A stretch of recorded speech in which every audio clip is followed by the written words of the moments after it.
Good evening. It's 5:30 p.m. It's September 25th, 2023. This is Owen Sound City Council. I note that Councillor Travis Dodd is not present, who is away working, and Councillor Hamley is also unable to be here because of work. The upcoming National Day for Truth and Reconciliation is a solemn occasion that invites all Canadians to reflect on the historical and current impacts of settler colonialism on Indigenous communities and the ongoing journey towards healing, reconciliation, and understanding. This day serves as a reminder for all of us to stand in solidarity with Indigenous communities in their healing journey, and is an opportunity for each of us to learn, remember, and reconcile. Through the approval of Corporate Services Committee minutes on the agenda this evening, City Council will support the land acknowledgement policy developed by staff in consultation with the local Indigenous community members, including Trish Meekins, Dion Giroux, and Ningwakwi George. In recognition of the National Truth Day for Truth and Reconciliation on Saturday, September 30th, I would like to acknowledge with respect the history, spirituality, culture of the Anishinaabe people, who consist of the peoples of the Three Fires known as the Ojibwe, Odawa, and Potawatomi nations, in whose traditional territories we gather and whose ancestors signed treaties with our ancestors. We recognize also the Métis and the Inuit, whose ancestors shared this land and these waters. May we all as treaty people live with respect in this land and live in peace and friendship with all of its diverse peoples.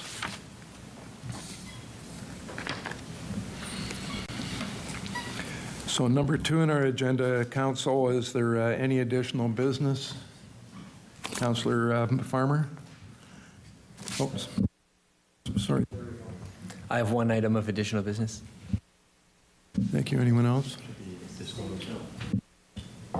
Speaking to affirmation of support for the 2S LGBTQIAP+ community. Thank you, and I'll give my update of several things that I've done since our last council meeting. And are there declarations of interest in the general nature thereof from council? I'll note that I did declare on item 5A in the closed session this afternoon. That's it, okay. So just to follow up, we had a special meeting. It started at 2 o'clock that had a closed session that Deputy Mayor Gregg is referring to. So that's not part of tonight's agenda. The confirmation of the minutes. Moved by myself, seconded by Councillor Merton, that the minutes of the following meetings be adopted as printed. 1. Closed session of the special council meeting held on July 24, 2023, and regular council meeting held on September 11, 2023. Thank you. All in favor? And that is carried. Next is the motion to move council into committee of the whole. Moved by myself, seconded by Councillor Merton, that City Council now move into committee of the whole to consider public meetings, deputations and presentations, public question periods, matters arising from correspondence, reports of city staff, consent agenda, committee minutes, matters postponed, motions for which notice was previously given, and additional business. Thank you. All in favor? That is carried. So we're now in committee of the whole. At number 6 in our agenda, we have no public meetings. At number 7, we have a presentation from our city manager, Tim Simmons, with regard to his monthly update. Thank you, Mayor, and through you to Council. Glad to be here delivering the monthly update to Council and those here in Council Chamber with us, and also those watching on Rogers TV. So I'll ask the clerk if she can advance the slide for me. We'll begin with highlights over the past 4 to 6 weeks, starting with we have the new accessible entrance completed at the Tom Thompson Art Gallery. If you haven't seen that, really beautiful job, really modernizes the whole entranceway. On September 8th, the Art Gallery welcomed approximately 200 people to a sold-out fundraising event at Coffin Ridge Winery that premiered the new Tom Thompson-inspired wine and cider developed in partnership with the winery. The road resurfacing project has begun, so I believe there's 18 or 19 different locations throughout the city that will be getting resurfacing. That includes the stormwater outlets, curbs, curb repair in those areas also. That began last Monday on September 18th and will continue through. The expected completion date is October 27th. Again, weather-related and other things may factor that, but the end of October is when that project should be completed. We have an exciting Celebrating Girls Hockey two-day event being planned November 17th and 18th by local organizers. The city is assisting with that, and it would take place at the Bayshore and the Julie MacArthur Recreation Center.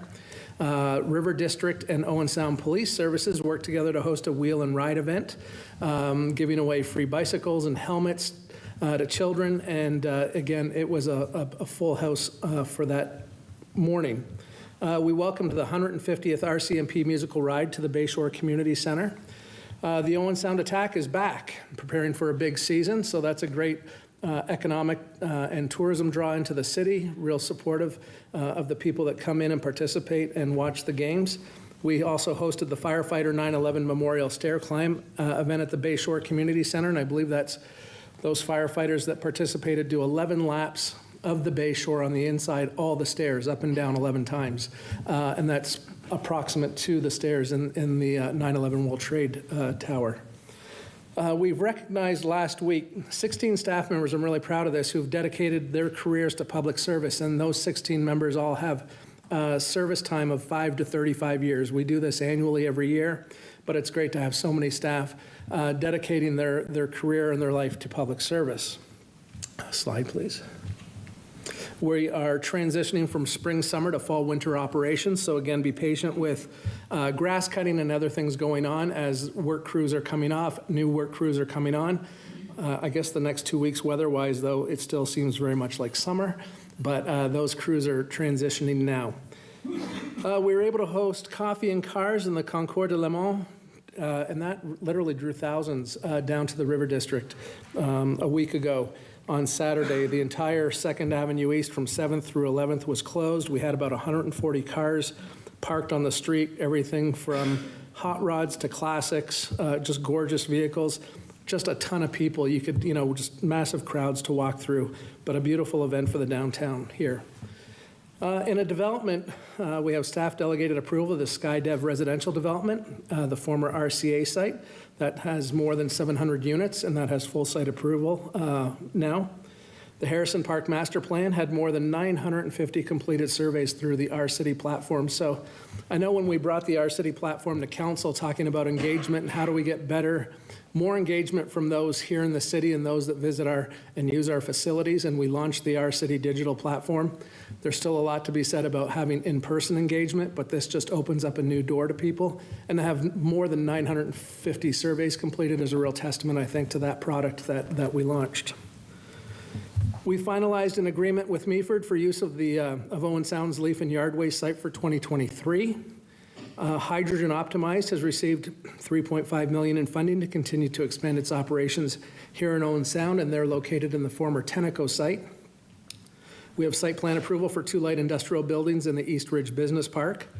Also, we have site plan approval at 18th Avenue East, proposing a 2-phased high-density residential development, including apartment and cluster townhouse dwellings, and that has 477 units, and that's the Smart Centers Callaway REIT development up behind the Walmart.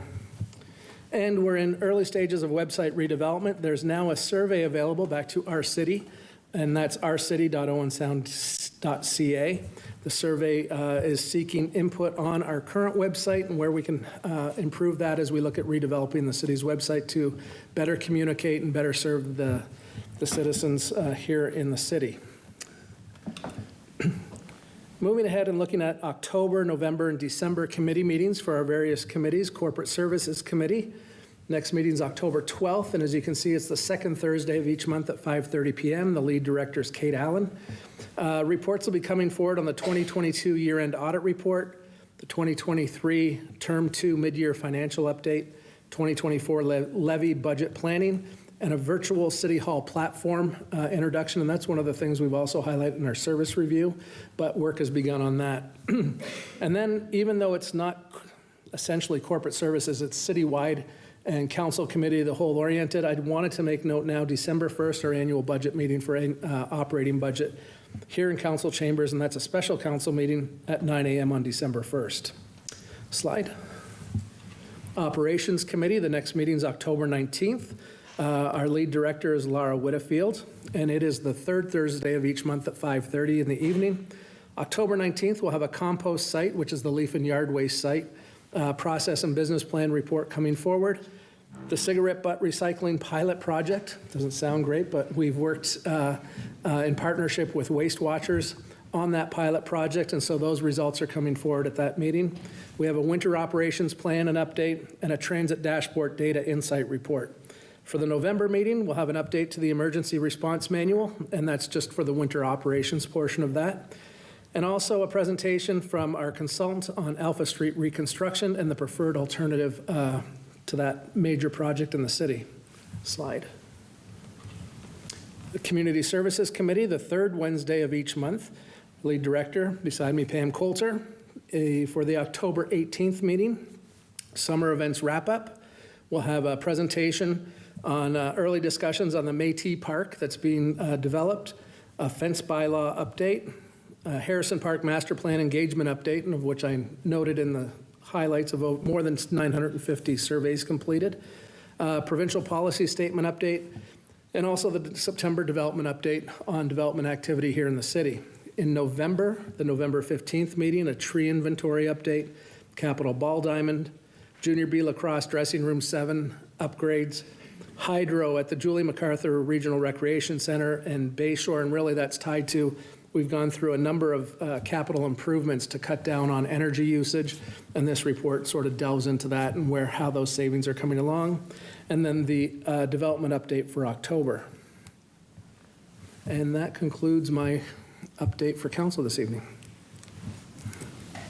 Great, thank you, Tim. Does anyone have any questions? I am seeing none. So I'll move to number 8 in our agenda, and that's public question period. If anyone in the public wishes to ask a question, we'll get you to come up to the microphone, state your name, where you live, give us a short statement, not a long statement, a short statement, and then ask a question. Go ahead.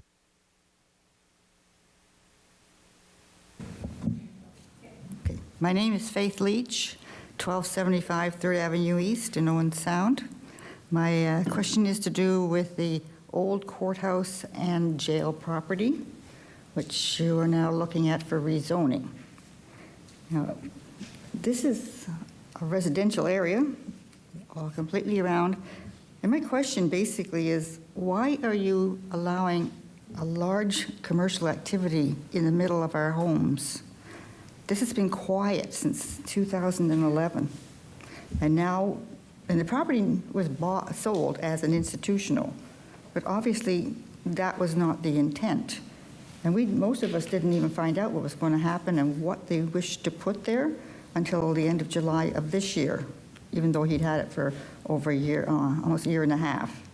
So if he changes his mind, and decides that this big event and entertainment facility won't work, what can he put there instead? Sorry, thank you very much for your question. As you know, we had a public meeting, the last meeting that you spoke at, and it's gone to staff to bring a report back to council that will provide with some of this information. If his use changes and zoning requires to be changed, then we would change the zoning, but it would be another public hearing, and we would have to review it at that time. Like a public hearing, so we got a little bit of a notice to come? It would be the same process that we would be serving the neighbors if the zoning was to change again, yes. Same thing as before. Why is the planning act mandate that you have to... You'd have to ask the provincial planning authorities.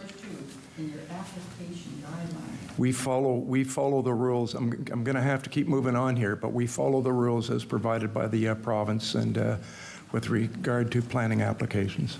Has someone an idea about noise? I'm very confused. Because we're in the... So that will come back in the report. Thank you. That will come back in the report.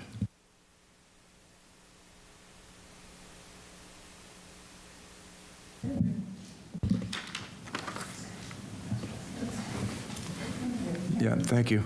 Does anyone else have a question? Yep. I'll get you to state your name, where you reside, and ask your question.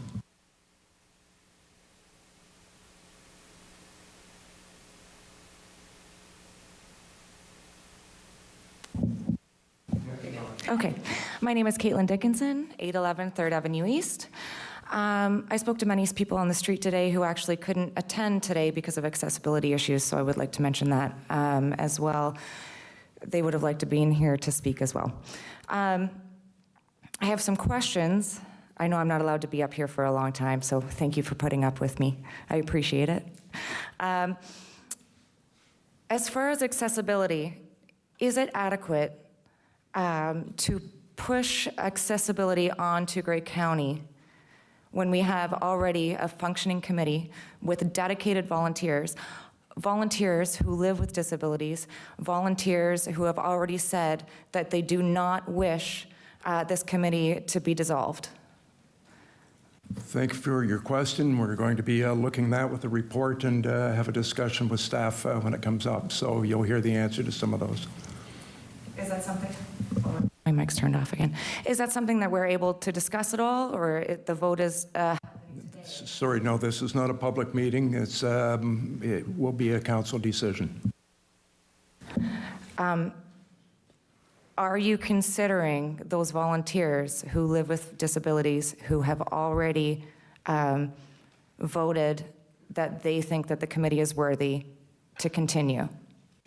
We probably, as I look around, I was going to say 9 councillors, but we've got 7 will be taking a lot of things into consideration, yes. I hope that you're taking into consideration the people who live with disabilities who are on this committee, who believe that their voices should be heard and continue to be heard. Thank you.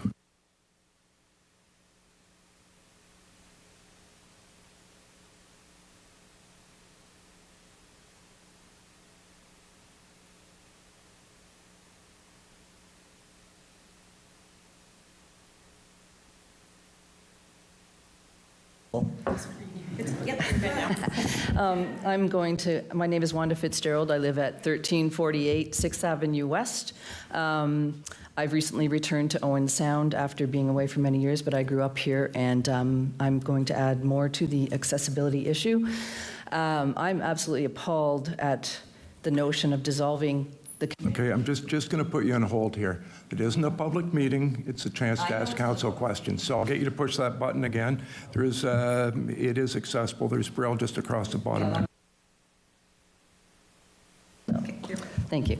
Now, my question is, firstly, why have you had no public consultation about this? And secondly, are you effectively telling the disability community of Owen Sound that you do not care? Absolutely not to the second one, and just absolutely not to your second question.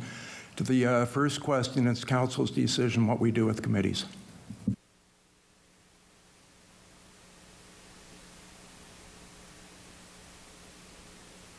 Does anyone else have a question? Yep, go ahead. I'll get you to state your name and where you reside.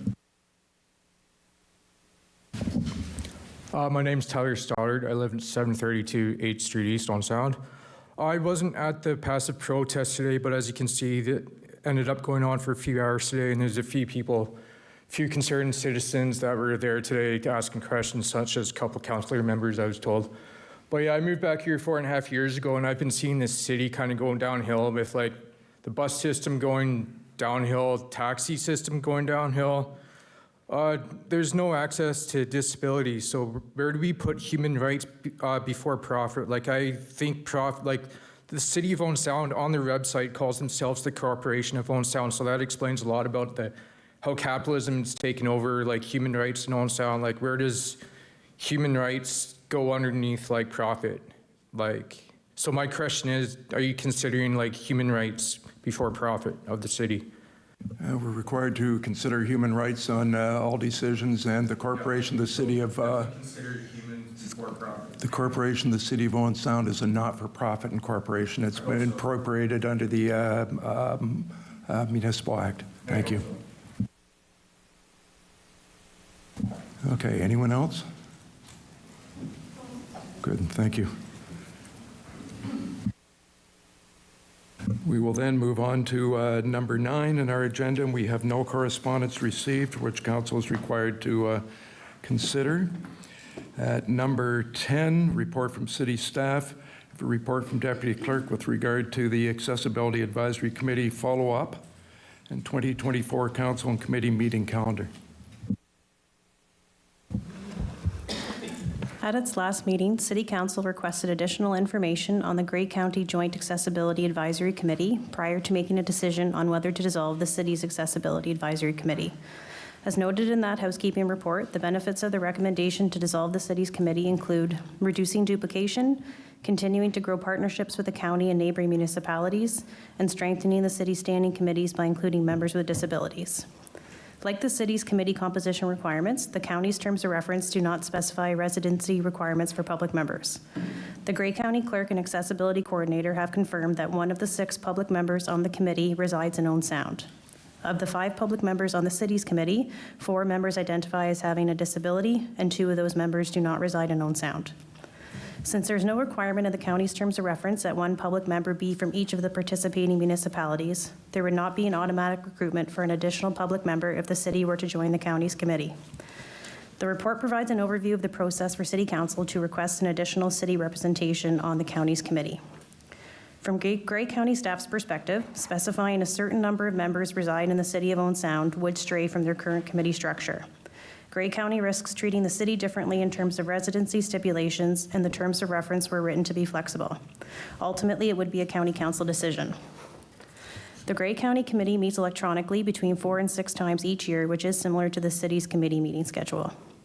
From the city's committee meetings held in 2022 to 2023, there were 9 written staff reports and 3 verbal reports presented. Of the 12 reports, 6 of them contained recommendations to receive for information purposes. The remaining 6 reports included recommendations to council respecting housekeeping amendments to the city's zoning bylaw for barrier-free parking regulations, approval of the continued use of the site plan accessibility checklist, the creation of a list of non-AODA compliant sidewalks needing to be replaced, approval of the design of the Greenwood Cemetery Chapel renovations with respect to matters of accessibility, approval of a revised mobility transit application and fare subsidy, and endorsement of proposed accessibility elements to be incorporated into the replacement of the 2nd Avenue East pedestrian crossings. In the past, the city has struggled with quorum in maintaining a majority of members on its committee who identify as having a disability.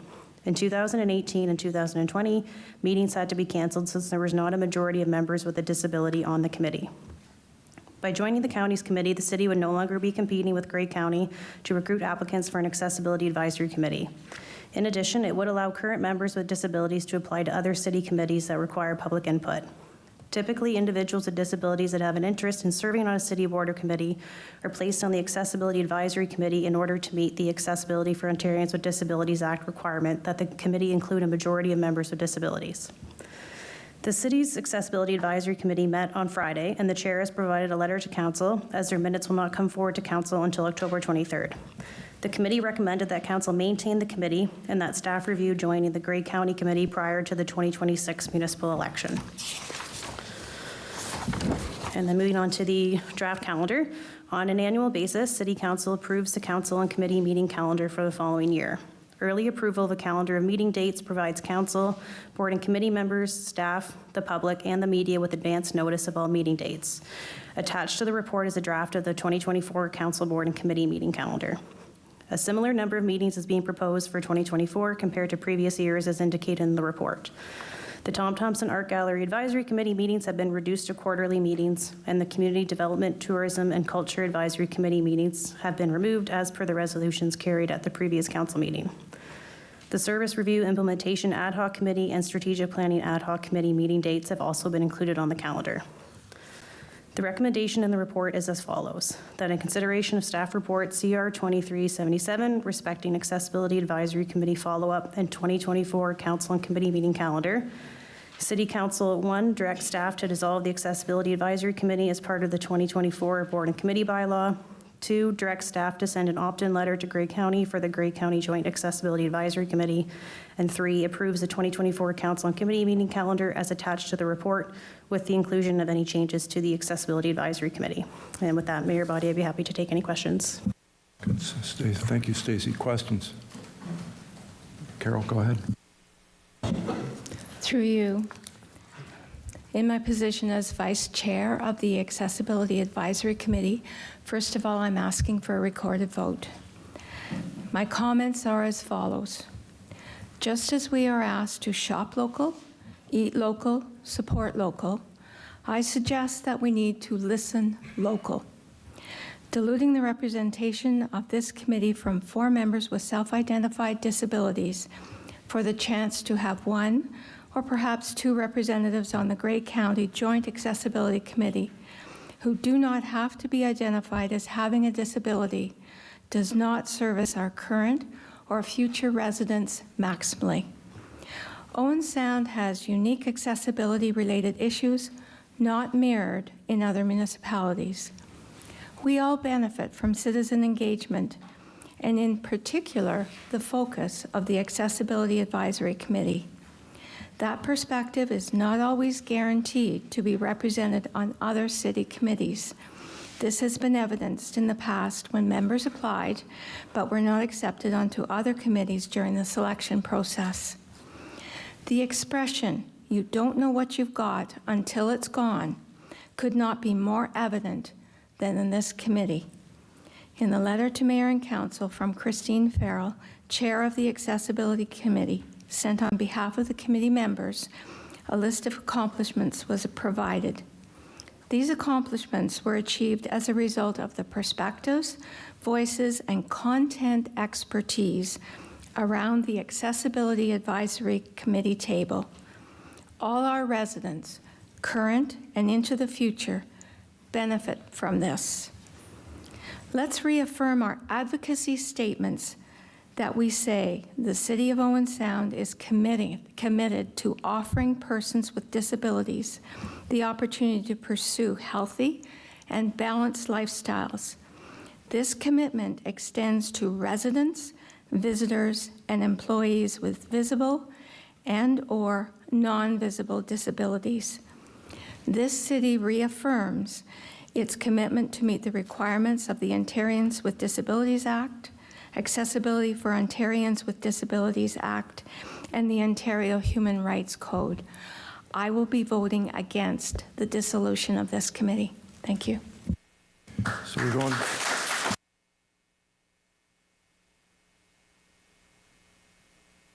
Okay, excuse me. Okay, thank you. Until we have a motion on the floor, we've just got into a discussion. We're looking for questions for Stacey. Does anyone have a question for Stacey? Question, thank you. Through the mayor, just Stacey, if you could confirm, in the report we see that there were meetings that were missed because of a lack of quorum. Do I understand correctly that since 2018, that's 3 meetings, that one of those missed meetings was the result of the death of one of the members who was someone who had a disability, so the meeting couldn't be run without an appropriate number of people, and that other committees have also had to reschedule meetings because quorum has been missed during that time? Through the mayor to Councillor Farmers, yes, the meeting referenced in 2018 and 2020 were because we didn't have a majority of members on the committee with a disability, like appointed to the committee, so legislatively we weren't permitted to meet. And then in 2021, the one meeting was due to not having enough members attend the meeting, so we had to wait the 15 minutes and then adjourn. And yes, other committees have had to either cancel meetings if they didn't have agenda items, or I know there was Community Services Committee meeting last year that didn't have quorum and had to reschedule. So it's not uncommon for other committees to sometimes have to reschedule. Okay, do we have a motion, or go ahead? Well, we can't debate anything till we have a motion on the floor, so I will move the motion. And I'm just going to wander a little sideways from what I was going to originally comment on. And firstly, it was, I think, Wanda asked a question about do not care. So this morning, I received an email from a Stephen. Please do not get rid of the Accessibility Advisory Committee as mentioned on the in and around Owen Sound Facebook group. I'm curious as to why the City Council hates and does not respect disabled people enough to take away their voice. So let me respond to Wanda's comment tonight in the same way verbatim to the email I sent to Stephen earlier today. No, the City Council does not hate or disrespect disabled people. The City of Waterloo joined Kitchener and surrounding townships in 2016 to create the Grand River Accessibility Committee. You can go to kitchener.ca and learn more, or waterloo.ca. Uploading the function does not demonstrate hate in their communities or disrespect of individuals. The committee need is legislated and exists to build a better Ontario for all moving forward from the creation of the AODA legislation. The committee has achieved excellent work over approximately 20 years and informed staff processes on many various matters from site plan approvals to infrastructure improvements to transit need. What we are now considering is working with the county closely to deliver the same need as currently provided. The County Accessibility Committee did in March examine the annual compliance report to be submitted to the Ministry of Seniors and Accessibility, CP Rail Trail parking lot upgrades at Rockford, Rockwood Terrace long-term care home design, and the multi-year accessibility plan from Grey Highlands. In May, the committee reviewed the recreational trailhead study, Grey Roots accessibility plan, Hanover multi-year accessibility plan, Kimberley Community Hall patio, and the Kilsyth Arena and Family Park improvements. I think we can all agree that they have a full agenda. I have served on the Accessibility Committee more than any other current council members, having done so in 16 and 19 through 22, so I feel my comments are supported with informed experience on discussing this matter, which at the heart looks to optimize our resources and needs with various resources that exist. I appreciate your comments, but I do wish to respond that a couple of years ago, a member of the committee with a disability asked me why they were leaving their workplace to attend to the meeting for the material before the committee. This is part of informing my consideration on the subject. Are we efficiently and effectively continuing to build policy and framework, or are we noting matters of concern which are as effectively responded to by contacting city staff in a way similar to all other concerns that staff respond to, i.e. the report of concern function on the website? The city has been ongoing in its pursuit of accessible matters beyond just the committee, and two that just come to the top of my head are the purchase of 2 new sidewalk plows a few years ago to double our fleet to respond to improving accessibility needs and snow clearing efforts, and further sidewalk technology which scans the sidewalk network in the city and allows staff on an ongoing basis to respond to undulations that fall out of legislative requirements. And might be 5 mils off the top of my head, don't quote me, but there's a specific number that we attempt to respond to. So the city is always ongoing in its pursuit of improving accessibility. And I don't think we're any different than Waterloo, than Kitchener. You can't say Fergus hates their individuals. That municipality has outgrown Owen Sound now by population. But they have the same requirement. They upload that function through Centre Wellington to the County of Wellington. So those are my comments, and I'm supportive. And I'd like to note that the clerk, the author, has wrote it's a good report. Thanks, Stacey.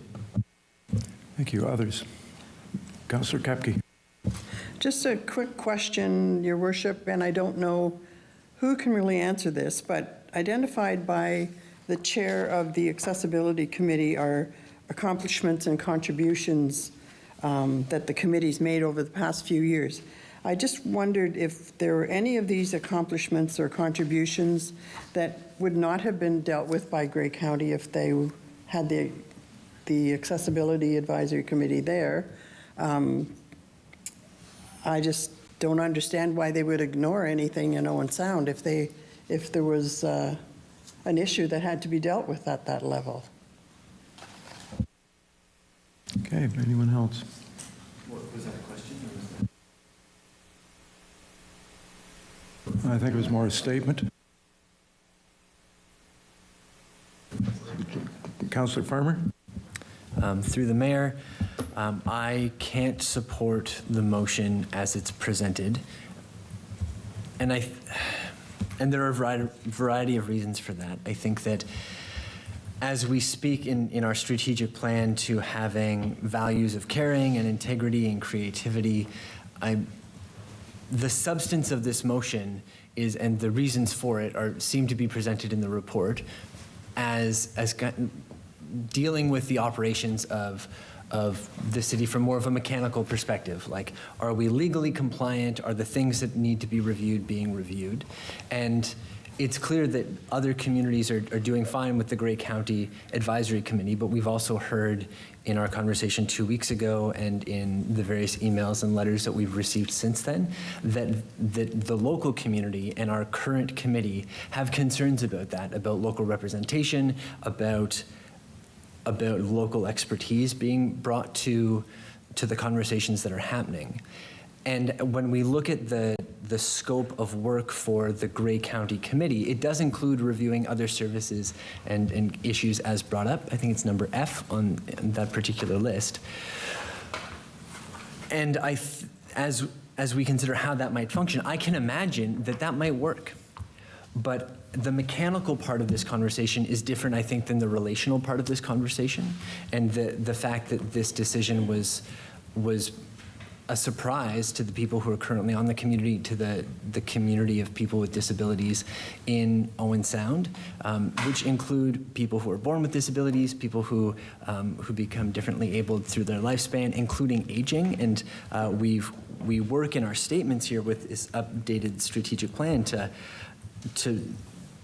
be a welcoming, inclusive, and age-friendly city. And we've heard a clear mismatch in terms of the representation that we expect, the timelines for that. And I think that if we are going to live some of this, then we need to at least wait the couple of years to have this conversation that when we, in our values here in this strat plan, it talks about creativity.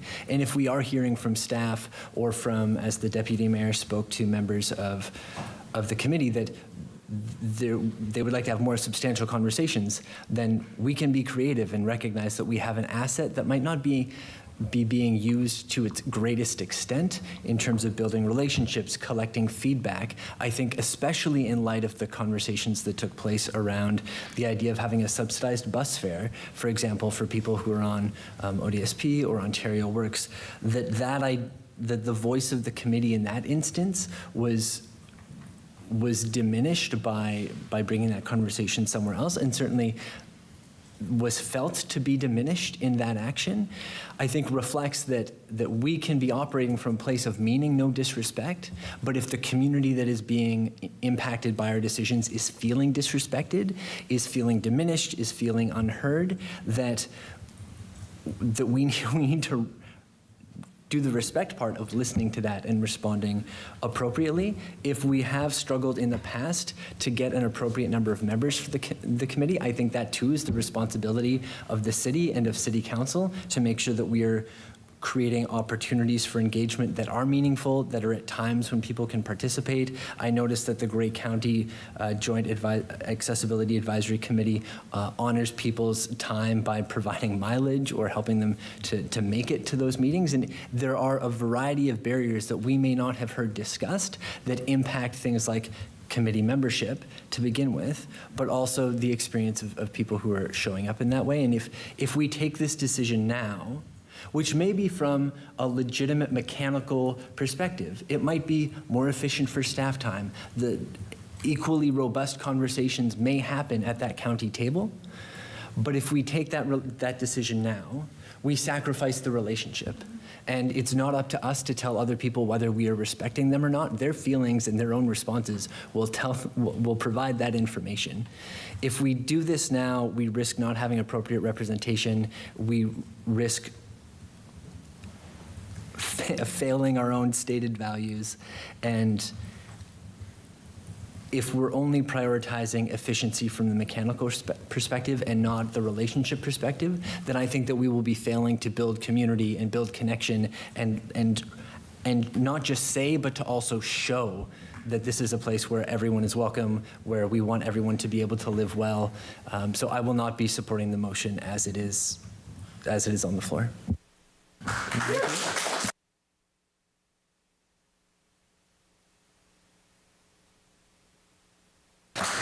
Thank you. Others? Anyone else have anything to say? Can I respond?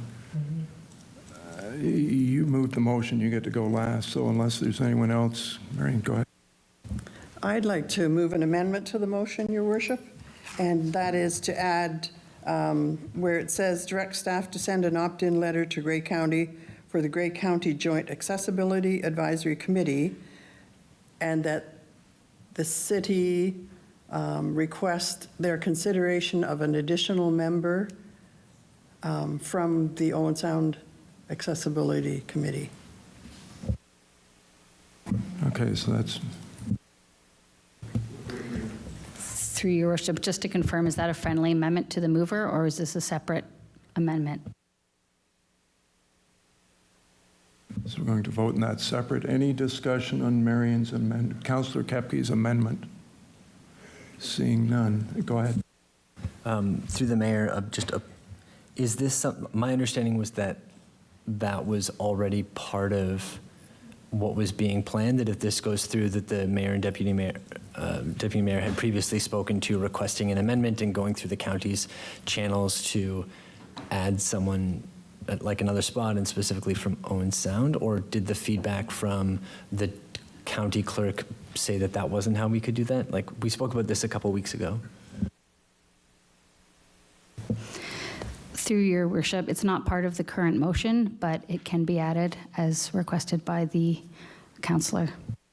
I think the last meeting, and it continues, there is a pledge from either the deputy mayor or I, or the deputy mayor and I, that if this goes through, that we would be moving at Grey County, that we add someone specifically from Owen Sound that would add to the numbers of that committee that's there now.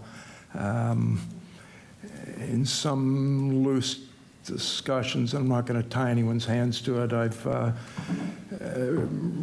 received an opinion that staff would be happy to write that report with a recommendation, but I don't want to overcommit anybody to a phone call.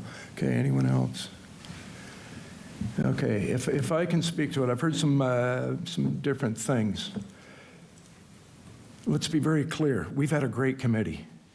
We respect the members of our committee. We respect the work that they've done.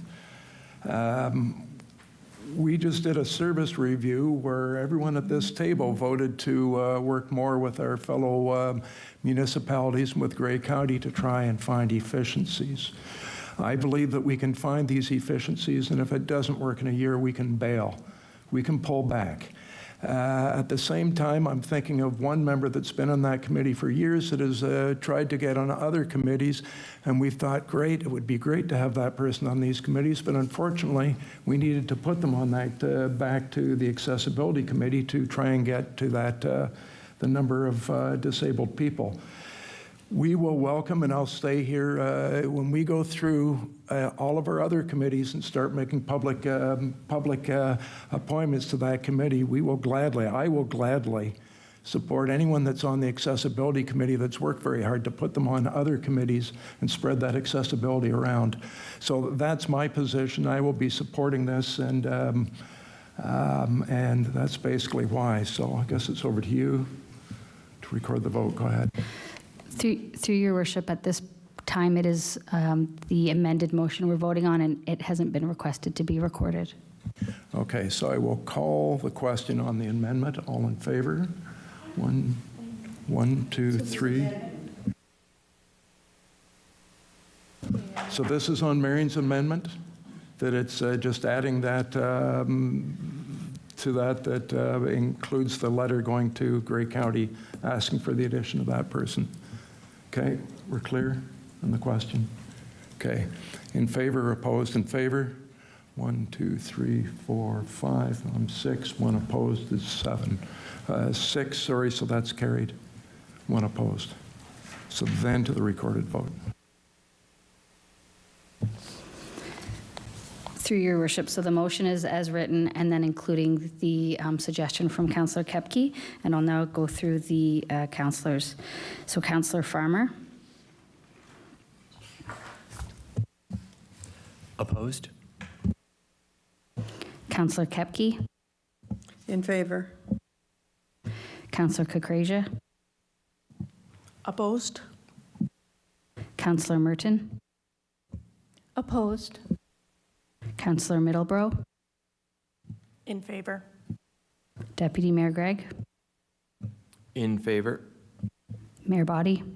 In favor. The motion carries with 4 in favor and 3 opposed. I want to thank everyone for being concerned, caring about your community, and coming out. And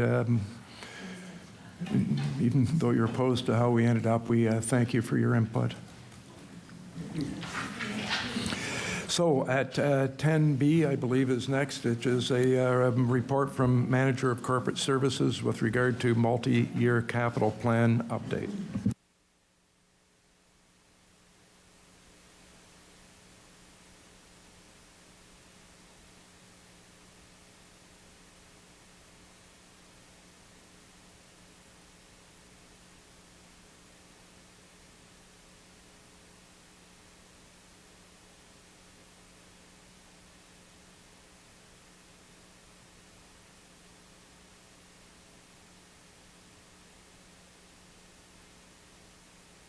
Welcome. Thank you, Mayor and members of council. I've got quite a stack of paper here, so you're going to listen to me for the next few minutes for a couple different reports related to spending a lot of money for the city. The first report is the approval of the multi-year capital plan and the projects that have been funded within that plan, seeking that approval, and directing staff to bring forward a further update to the multi-year capital plan in 2024 to 2028 for subsequent approval in December 2023. We've done, I think, 3 of these exercises with council for the multi-year capital plan, but I'll just kind of summarize the background of them again. The multi-year capital plan is reviewed with City Council biannually in July and December each year. The July review is a comprehensive review where we spend an afternoon together going through the projects, soliciting feedback from staff, council on specific projects, updating the top 20 projects for the following year, updating projects that have been additional funding required, deleted, moved around. The December update is to act as more of a review of the current year capital budget and reflect any changes that staff have come across between the July session and leading into the fall, as we could do further design work, start to tender projects out, or become aware of additional funding or other market pressures that impact pricing. By approving the multi-year capital plan, council is approving all funded projects over the 5-year period as presented. Since the multi-year capital plan is brought forward for council twice a year, council has multiple opportunities to ask questions, provide input on the plan, amend it, or even remove projects that have been presented in this plan before granting approval. As long as the project has not already commenced, whereas the city has entered a contract or we've already tendered it out, anything's up for reconsideration. So approving something today, we can bring it back again in December if there's something that's in the long-term horizon that you have a concern with, but we are as staff proceeding towards our 2024 projects as we speak. The benefits of doing this multi-year capital plan is that it allows us to look for a long-term planning horizon when we're making decisions and allocating how we're going to allocate debt financing, grant financing, and all of those other projects into the future so that we're not overcommitting ourselves or applying for too many grants that we can't support our own funding if we are successful in them. It also allows us more flexibility and responsiveness to changes in both internal and external to the city. And as you'll see in a couple of the reports later on this evening, there's a lot of external pressures on us as staff. This will also allow us the flexible allocation of resources over time, particularly in areas like our public works and engineering department, where they are trying to balance our internal projects, but also balancing the development pressures from the outside and supporting those projects. This allows them to schedule work around trying to satisfy the needs of the city for both of those areas. It also allows staff to adjust sometimes or combine projects tenders together. As an example of that is the roof projects that we completed this year for our sloped roofs, where we bundled the 2023 projects and the 2024 projects into one larger project to achieve economies of scale, but also allow staff to administer one contract rather than two. The current multi-year capital plan includes $90.7 million in funded projects and an additional $47 million in unfunded capital. The water and wastewater capital projects were included in this capital plan, which was a change from the February update. The capital reserve is estimated to carry a balance of approximately $320,000 in allocated capital dollars at the end of the 5-year horizon. However, this is not that great of amount when you're looking at a $90 million budget. And as I mentioned, the external pressures that we're facing, and I'll communicate in a couple of reports showing how far some of these projects have gone over budget due to external pressures. Back in July, Council provided some input into a couple of the projects and asked for a direction, removal, and amendments. Those changes back in July were the allocation of $75,000 from the Capital Reserve Fund for the rehabilitation of the Kaiwana Skate and Bike Park, the removal of the Project 24D1, which was a pool entrance road at Harrison Park, until the completion of the Harrison Park Master Plan was completed, and we allocated those reserves back to the federal gas tax reserve because of the limitations that we could move money around and dedicate to certain projects. So that money is still going to be sitting in the reserve when we come back for the December update. And Project 24D30 was the Victoria Park Master Plan.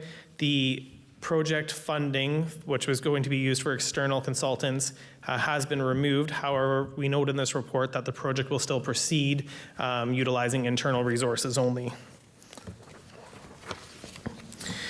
In addition to the budget-related items, Council also asked for some feedback on a couple of other projects, including the River District Precinct Phase 2, the Kenny Drain Stormwater Management System, the Owen Sound North Grey Union Public Library, Duncan McClellan Park, the Harrison Park Master Plan, and wayfinding signage.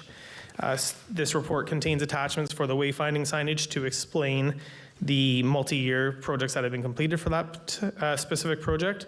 And we have also provided the library agreement just simply as an attachment, and with the library CEO indicating that if there's any further questions, he'd be happy to answer those for the mayor and members of council. The remainder of the other items will come through some of the future reports, particularly through community services, where they identified the Duncan McClellan and Baseball Diamond report as one of the action items. The multi-year capital plan, as presented in July 24th, is still on the city's website. Once council gives final approval to this, we will update that document and we will publish it on the website again. The next update will be in December when we come back to you. And if you have any questions, I'm happy to answer them right now. Thank you. Questions? Go ahead. Through the mayor, thank you. I am curious, for those, I'm still getting used to the budget process, and for those budget sheets, some of the cards that come along to explain the capital budget pieces appear to still have the name of maybe a staff member who wrote that originally, but who's no longer with the organization. And you just spoke to updating that budget, the documents en masse. Is that something that's re-examined through part of that process? Should we expect that kind of detailed project sheet update with that next iteration? Two-member farmer, through your worship. Yes, we have tried over the last couple of years to update a lot of those. We've run into some kind of computer technology issues with them and how they print out. So while we are updating as many of those as we come across them as staff, there is the odd one that slips through. However, that being said, with the projects that are in, I think, 2023 and 2024, they are using a previous version of the capital detail sheet. And rather than add in one line, I believe it was related to aesthetics, We're continuing to use those ones in the scoring matrix. Everything from 2025 reaching out in the future, which will include the 2027 pages that are going to be provided in December, are following the new format and should be correct. Others, go ahead. I just have one question. Thanks for the report tonight, Brady. Under the financial implications, the third paragraph reads, the funding will remain within this reserve until the completion of the Harrison Park Master Plan. That's for the, referencing the $200,000 for the pool entrance road. I'm just wondering, the wording makes it sound like it's still dedicated to that project. It's federal gas tax, which is generally applied to roads. Like, are we anticipating this is like really being just held for one project, or is it still, it's just in the reserve, but councils or staff are anticipating council may choose to utilize that for different projects? Just if you could explain that one line. To the Deputy Mayor, through your worship, yes, we provided back in the February update a long-term, a 5-year plan for the federal gas tax or the CCBF funding. That project had everything expended down to maybe, I want to say, $50,000 or $75,000. What we are intending to do is not suggest any allocations to that use of funding in the December update in anticipation of the Harrison Master Plan being completed. So we aren't going to suggest spending that $200,000 until the completion of the plan. And then once that plan is completed, we will also take a look at our 2023 road inspection project as well, and we will likely come back next July with a suggestion on how to allocate that $200,000. Okay, thanks. I'm good with that, because this master plan is going to be no different than the Kelso Beach and Awash master plan or any other master plans where there's a laundry list of future items, but none of them have the green light until council authorizes. So that's why I wanted to ensure that there was the flexibility there. Thanks. Okay, others? Okay, I think we need a motion.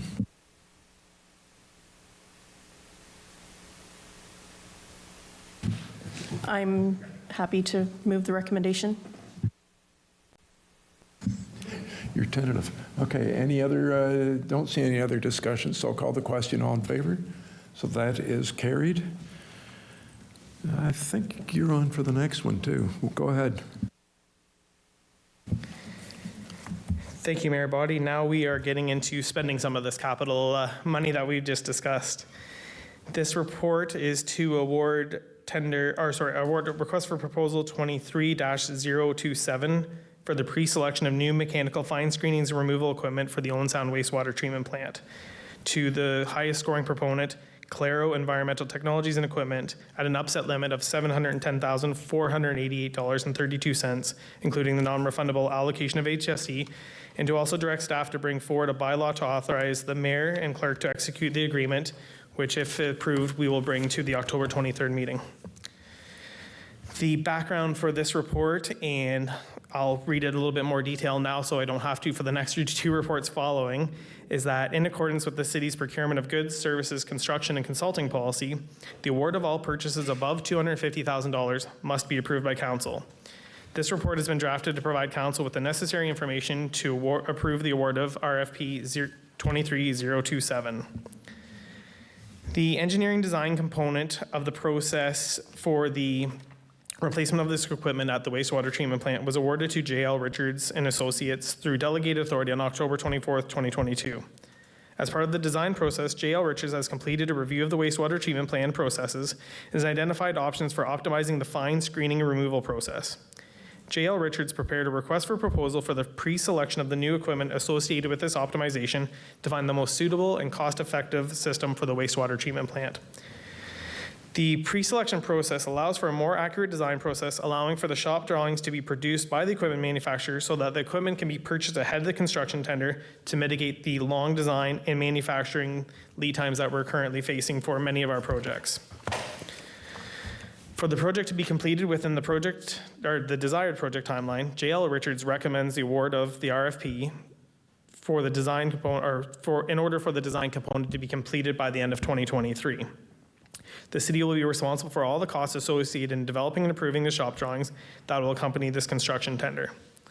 Once the design process has been completed, JL Richards will release a construction tender that will allow for the pre-selected equipment to be purchased and installed by the successful general contractor through a novation agreement that transfers the responsibility of the purchase and equipment from the city to the general contractor.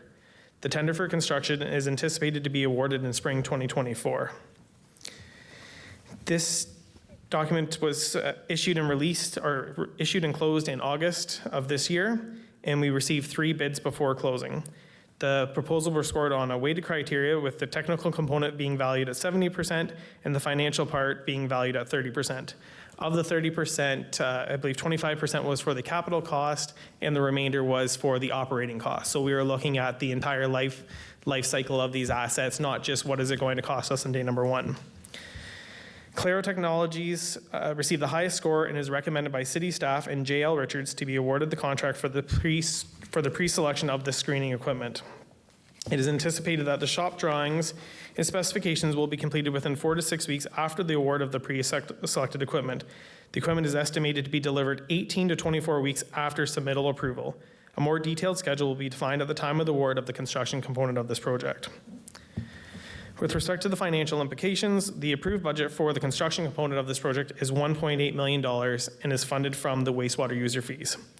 The purchase of this equipment included in this RFP is just over $710,000, including the non-refundable allocation of HST. In addition to the construction component, we have already awarded an engineering contract worth $193,000, and we have committed through that and funded it through the 2022 and 2023 wastewater capital projects. The remaining funds of the $1.8 million will cover the construction component, including the construction of a covered area for the waste materials storage and other equipment that was not included in the pre-selection process, but is required to complete the screening process effectively. A more detailed breakdown of the project, including any variance from this approved budget, will be included at the time of the award of the construction.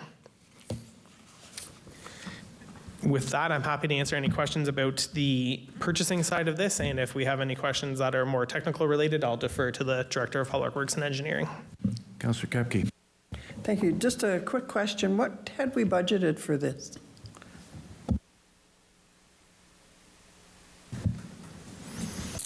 To Member Kepke, through you, Your Worship, the total budget is that $1.8 million. The estimate for the equipment, I believe, was approximately $600,000 to $650,000. So this is slightly over that budget.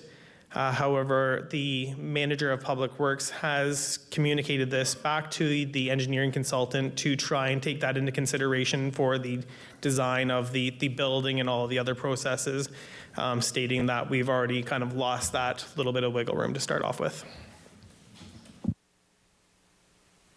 Others, go ahead. Through you, Your Worship, I just have a quick question regarding, so the report, it does include the pre-selection cost, the approved budget, and any additional amount associated with engineering. Are we anticipating any other additional costs that you can think, like, that includes the transportation of the parts and stuff like that? To Member Kukreja, through Your Worship. This cost is for the supply of the equipment, so that's inclusive of the $710,000. The city will pay our small share of that in the shop drawings, and then what the remainder is will be allocated towards the construction tender, and the general contractor will have to pick that up. We identify it as a cash allowance or a committed fund in the tender, so that they do not add any markup or anything like that on top of this. And my last question, you mentioned that it would be tendered in the spring of 2024. So what is the time frame that we are looking at from that to the completion of the project? Yes, to Member Kukreja, through Your Worship. The time frame just for the equipment is 30 weeks after October. So I'm trying to think that kind of puts us in late summer, early fall next year.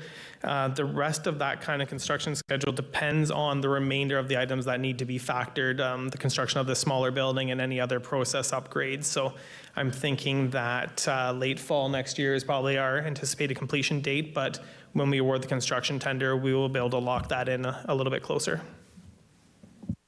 Thank you. Through the mayor, this may be more a question to the director of operations. I imagine that someone watching this might think, oh, they're going to like shut down the wastewater plant while they're doing this. I would understand that to not be the case, but just for someone who might not understand the process, that this is the financial part, the construction takes place next year. Could the director just maybe assure the public that we will not lose these services as we are upgrading both wastewater and the freshwater facilities? Through your worship to Councillor Farmer, that is correct. And even if a temporary shutdown were required, we do have some like storage capacity in the plant that we could handle that if need be. Okay, need a motion. Thanks, and through you, Mayor Body, I will move the recommendation in the report. The next couple items are big ticket, and they underscore the absolute imperative for growth in this community. The city manager provided some great news early on with the site plan advancement for Skydev, and Callaway, I think, was the other one. Hundreds and hundreds of units, and we need more users. We need development in this city to be able to support this expensive infrastructure. The report states that there was a lower bid, but it's a huge discrepancy in terms of the scoring. So I have the utmost confidence in staff in terms of where you've landed here and the recommendation. It's a big difference in case someone's just looking at the report at home and wondering.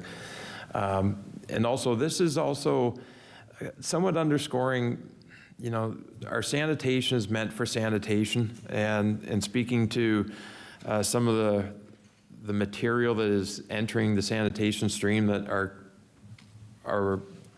first primary screening is not able to fully respond to, and this is a need now precipitated from that lack of ability to capture all that foreign matter, that some of which shouldn't be in the sanitary. So hopefully, you know, spread the news at home, spread it to friends and families. Flushable wipes are not flushable.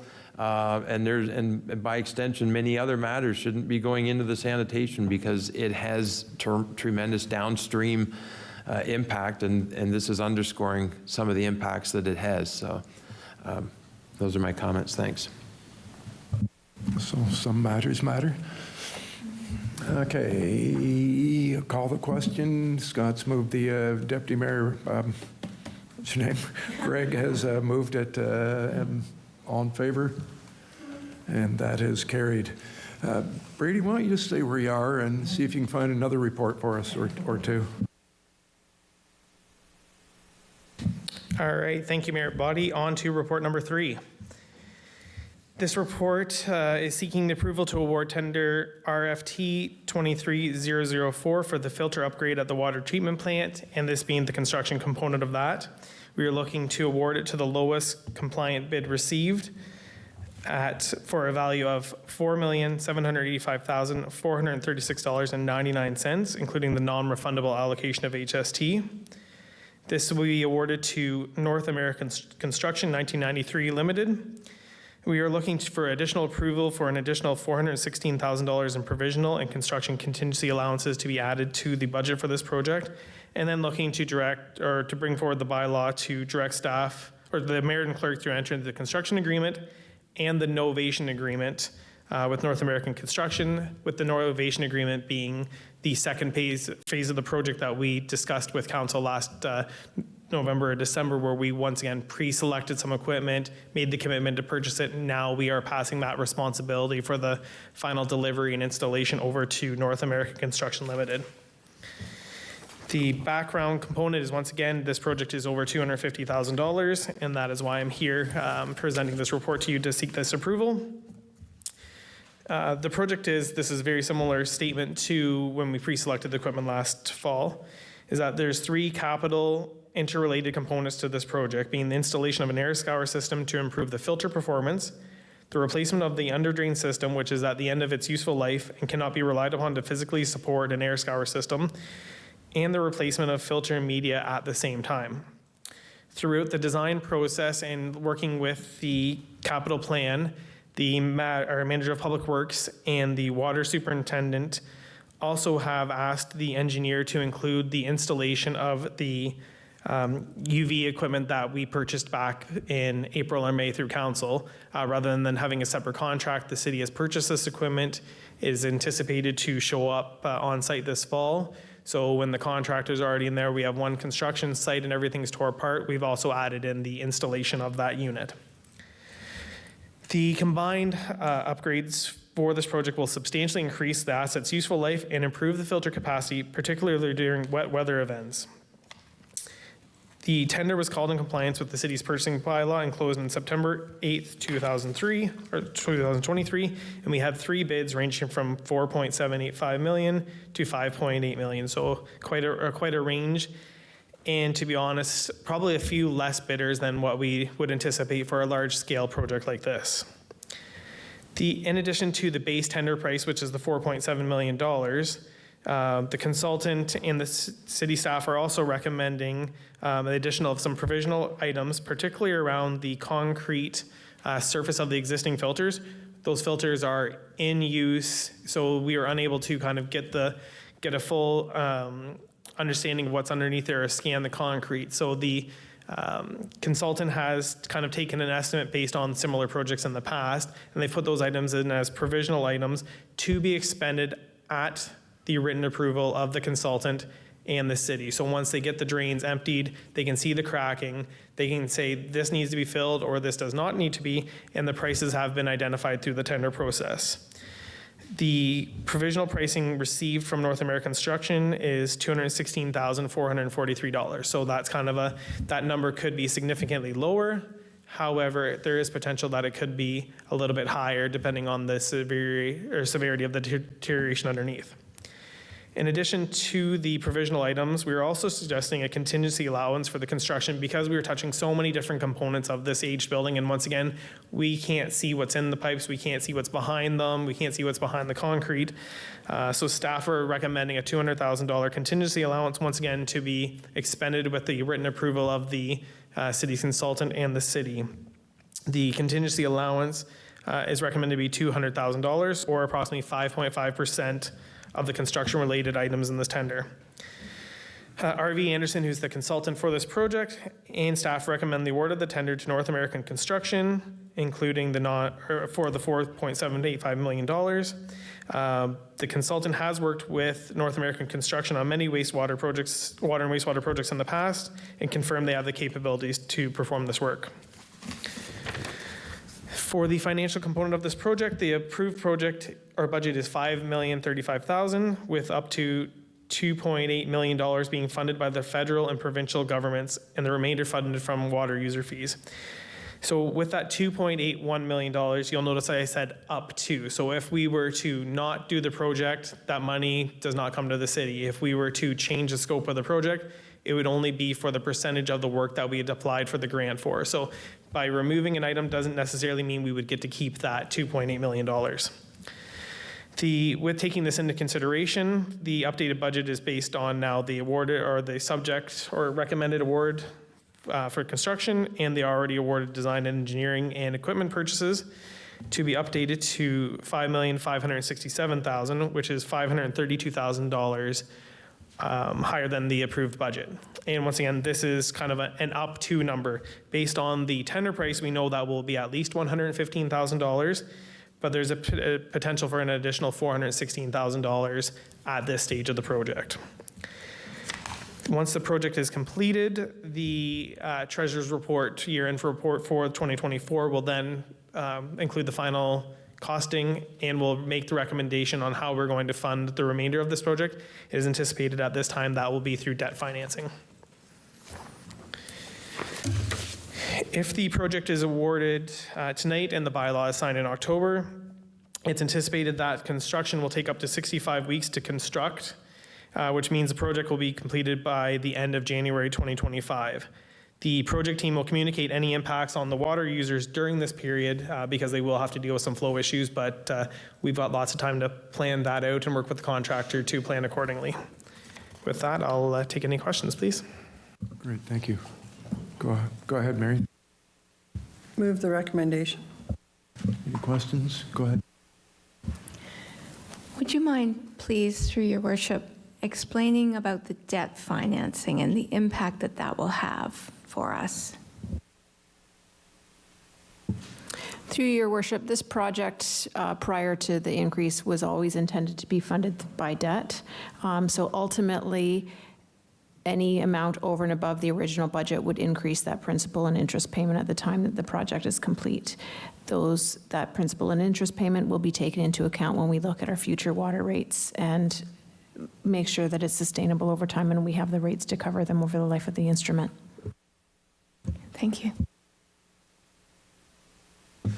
I just wanted to speak to, because it's such a voluminous amount of money, thanks to staff, we as councillors had a good tour of the treatment plant earlier this summer, and this is a project which seems relatively simple when you just look at a pool of water, but when you get inside the building and you get to examine the depth of these cells and the type of material that exists at the bottom and the mechanical equipment that exists beside the cell on the other side of the concrete wall, it kind of strikes you as this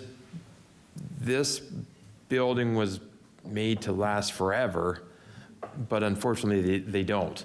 And we have to step in after that 30 or 40 years or longer and now do this amount of work. And certainly it was eye-opening when we were in there as councillors to see how staff have went about in terms of trying to identify access and how to scope this project, because it's quite impressive and it's far beyond, I guess, just the amount of material that's in the report. So thanks for that tour earlier in the summer, because it was certainly enlightening for all of us. Okay, anyone else? John, go ahead. Through the mayor, just maybe building off of Deputy Mayor Gregg's point, I'm wondering, do we have any videos or resources that if the public is saying, why don't they just pull the filter out? I do that with my Brita all the time.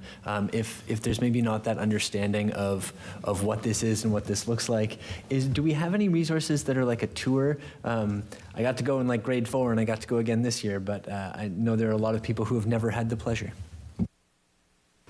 Through your worship to Councillor Farmer, thank you again for that reminder. Those are the types of things that whenever anybody mentions it, I always think, oh, that's such a great idea. But then, we get busy and then we forget about it. So the water treatment plant, the wastewater treatment plant, even the compost site, like there are so many different little videos that we could do to sort of do some public outreach or communication, and we will do that. We have a fabulous communication team. So thank you again for bringing that to sort of the front of the desk. And we'll definitely get on that at some point in the next couple months, I'm sure. Okay, so we'll call the vote. Just call the vote. All in favor? That's carried. You're on such a roll. Just keep going if you want to. All right, thank you again. This is another tender award report to award tender RFT 23-028 for the McQuay Tannery and Owen Sound Police Service Building flat roof replacements. We're looking to award the tender to DJ Pete Roofing and Sheet Metal Limited, the lowest compliant bid for $198,616.19, including the non-refundable allocation of HST. And we're looking to approve an additional $10,000 in provisional and construction contingency allowances for this project as well. And then looking to direct staff to bring forward a bylaw to authorize the mayor and clerk to execute the agreement which if this is approved tonight, the bylaw is also on tonight's agenda in order to allow the project to proceed and be completed this fall. So we don't typically do this, but we have to kind of beg and plead every once in a while in order to get projects to be done when we want them to be done. The background is once again a little bit different in that it's a purchasing report, but in this case, in the city's purchasing policy, regardless of the procurement value, the purchasing agent shall submit a report to council recommending the award of a purchase greater than $100,000 if the value of the bid being recommended for award, including any contingency allowance, is in excess of the council-approved budget by $25,000. And that is why I'm here tonight. Typically, we hope to not have to do this, but in this case, we're here because it is approximately $70,000 over the approved budget. The roof replacements that are required are for the entire McQuay Tannery roof, and then sections 4, 5, and 6 at the Owen Sound Police Services Building. The McQuay Tannery roof will address ongoing leakage issues and will remove 2 existing roof systems that have reached the end of their useful life. So in that case, the last time the roof was done on it, they went over top of an existing roof in order to seal it, but now there's multiple layers and multiple options for water to infiltrate both of those layers. This will now hopefully create a more watertight barrier over the roof deck and improve the facility's insulation as we do the built-up roof system. The roof sections of the Owen Sound Police Services Building are these small roofs. So when you're looking at the value of the project, and in this case it came in at $115,000, that is only for the roof over top of the mechanical penthouse and the 2 stairwells. So there's one at the front and one at the back. So it was definitely a higher than anticipated tender result for both of the tenders that we released for this project. In addition to this work, the city has taken on the responsibility for coordinating the hydro service removal at the McQuay Tannery to allow the project to be completed with limitations on the hydro service over the rooftop. This will result in a temporary relocation of the adult living center. Staff will work with the adult living center and community services staff to reduce the impact on the members. When we were looking at the costing options for this, our option was to remove the hydro service so that the roof could be repaired, or we would have to put shrouding on it and set up scaffolding in front of the building at an additional cost. So our hope, and our project coordinator has already reached out to the ALC coordinator to try and coordinate something, and we'll also work with city staff to try and find some meeting space for the duration of construction.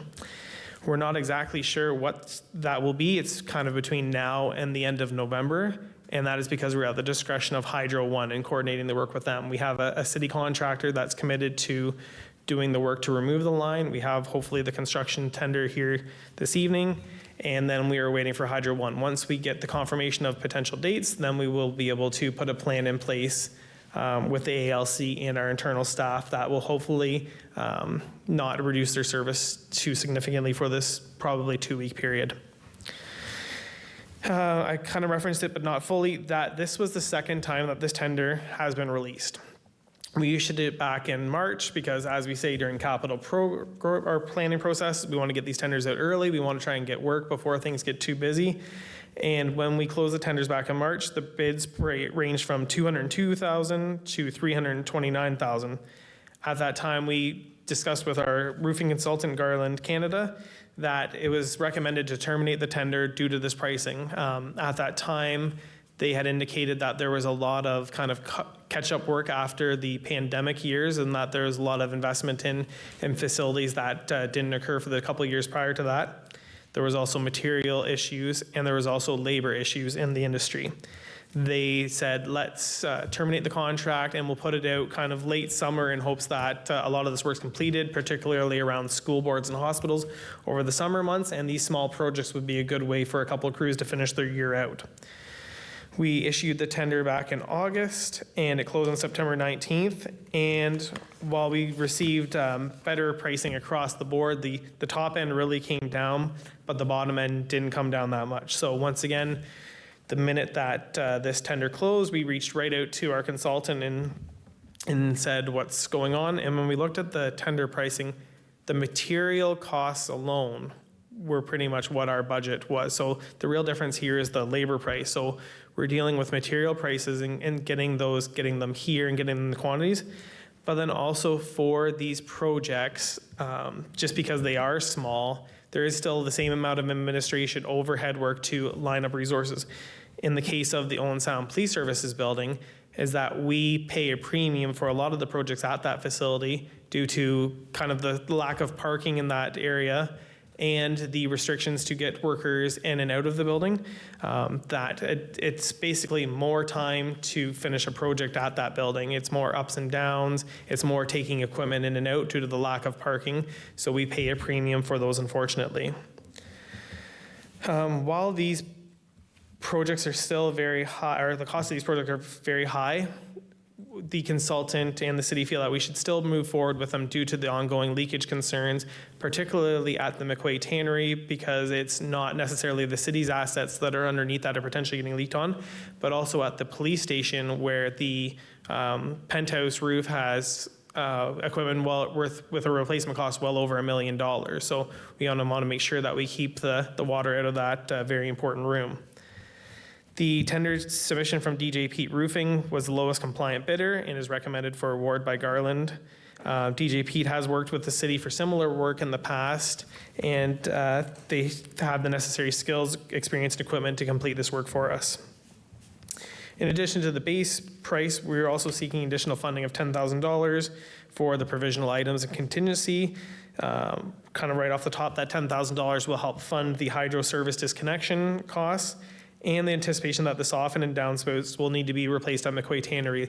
That will leave us about $5,000 in contingency, which isn't a lot, but looking at the roofs, the one that we're anticipating a few issues would be at the McQuay Tannery, just once we peel off the roof that's on top of the existing roofs. We're just not sure what's underneath there, but hopefully it'll just be a few boards. Once again, we've already received the pricing from DJ Pete through the tender process, so our consultant will be able to make the decision on the spot with us, saying, here's an area that needs to replace, here's the price per square foot, and we will proceed that way. The approved budget for both of these projects is $130,000. It was $65,000 for each one of them. The pricing for the police station is approximately $115,000, and then the remainder being from the McQuay Tannery. With the forecasted budget from the tender pricing and from the request for the provisional items, that is, we have a funding shortfall of $78,620. In consultation with the Director of Corporate Services and Treasurers, we are recommending that the budget shortfall be funded from the Capital Reserve Fund, and this will be confirmed in the 2023 year-end reserve fund transfer reports and once the project has been completed. Both the McQuay Tannery and the OSPS roof replacement projects shall be substantially completed by November 30th, 2023. We're hoping that November is dry and warm for us in order to make that happen. And once again, we will communicate with facility users to coordinate the service disruptions and attempt to make them as little as possible. And with that, I'll take any questions. Good, thank you. Questions? Go ahead. Through the mayor, we've, in my short year here, we've heard a lot of conversations around, like, when we get eyebrow-raising numbers in response to what we thought was a reasonable budget amount. These aren't going to be the only roofs that we need to replace in the next little while. How does staff incorporate the knowledge of industry trends into the future budgeting process, knowing that we're going to get new numbers back in the December budget process? Will these numbers be informing that process, and how does that work? To Councillor Farmer, through your worship, absolutely. In the case of the roofs, the city's lucky enough that we have a roofing consultant. So each year they do inspections of the city's roofs, our flat roofs, to look at warranty work for any work that they have completed for us or through a contractor. But when they're also looking at those inspections, they're looking for any deterioration year over year, but they're also providing us with a cost to rehabilitate, replace, or repair some of those roof sections. That work was completed just recently on a lot of our buildings, so they are working on updating the budget prices for us in order for me to use those for our December update. In conversation with them, the price increase and the eyebrow raising is not exclusive to the city of Owen Sound. They closed 2 other tenders last week that came in at very similar pricing and for similar sized roofs. So the big thing they're noticing is that these companies are charging very similar to Mobilize for 1,000 square feet, likely the same for 100,000 square feet, is that there's costs to line up the resources and get it to the places, like equipment floating and getting those materials lined up. Those costs are kind of staying, they're not being prorated for the different size of the building. So that's probably where we're at the disadvantage. And it's something that we'll look at in our future program and bundling to see if we can mitigate that across 4 or 5 roofs if we have that option.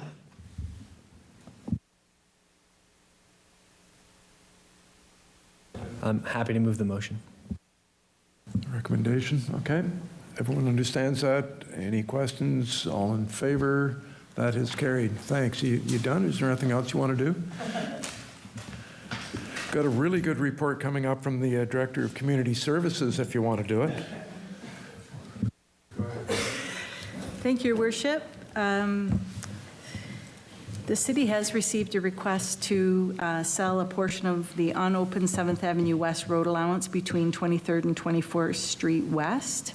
You had an open report in May that provided direction to staff, and this report really confirms that the steps necessary under the land sale bylaw, including giving notice respecting the sale, have been completed, and requests a bylaw to be approved that would authorize the mayor and clerk to execute any and all documents necessary to finalize the sale of parcel A. Okay. Anybody?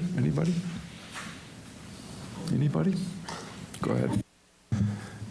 Glad to move the recommendation. I don't think there's a whole lot further to expand upon here. Call the question. All in favor? And that is carried. So I think we're down to a report from Deputy Mayor Gregg on Grey County Council, if anything.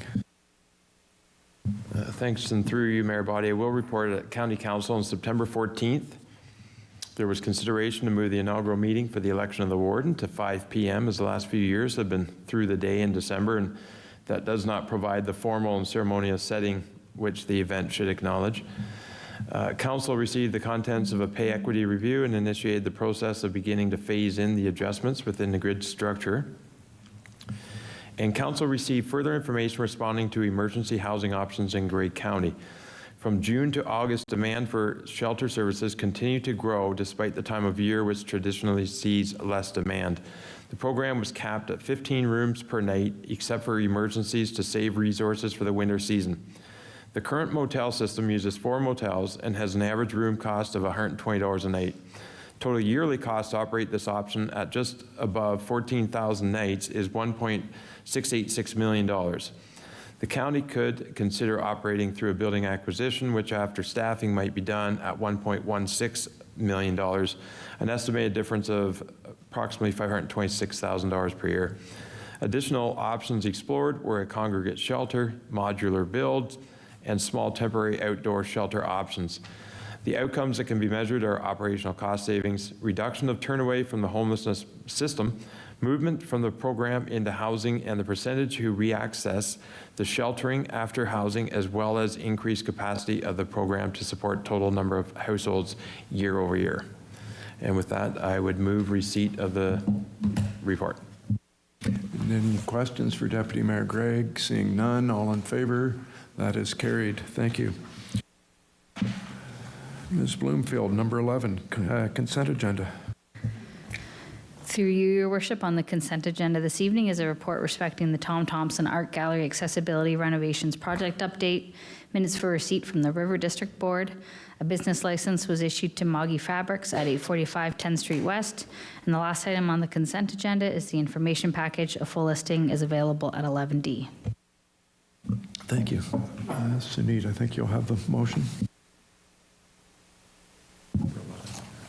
Yep. Through you, moved by myself that City Council receives item 11A to 11D on the consent agenda dated September 25th, 2023, and further that the recommendation contained in item 11A be approved.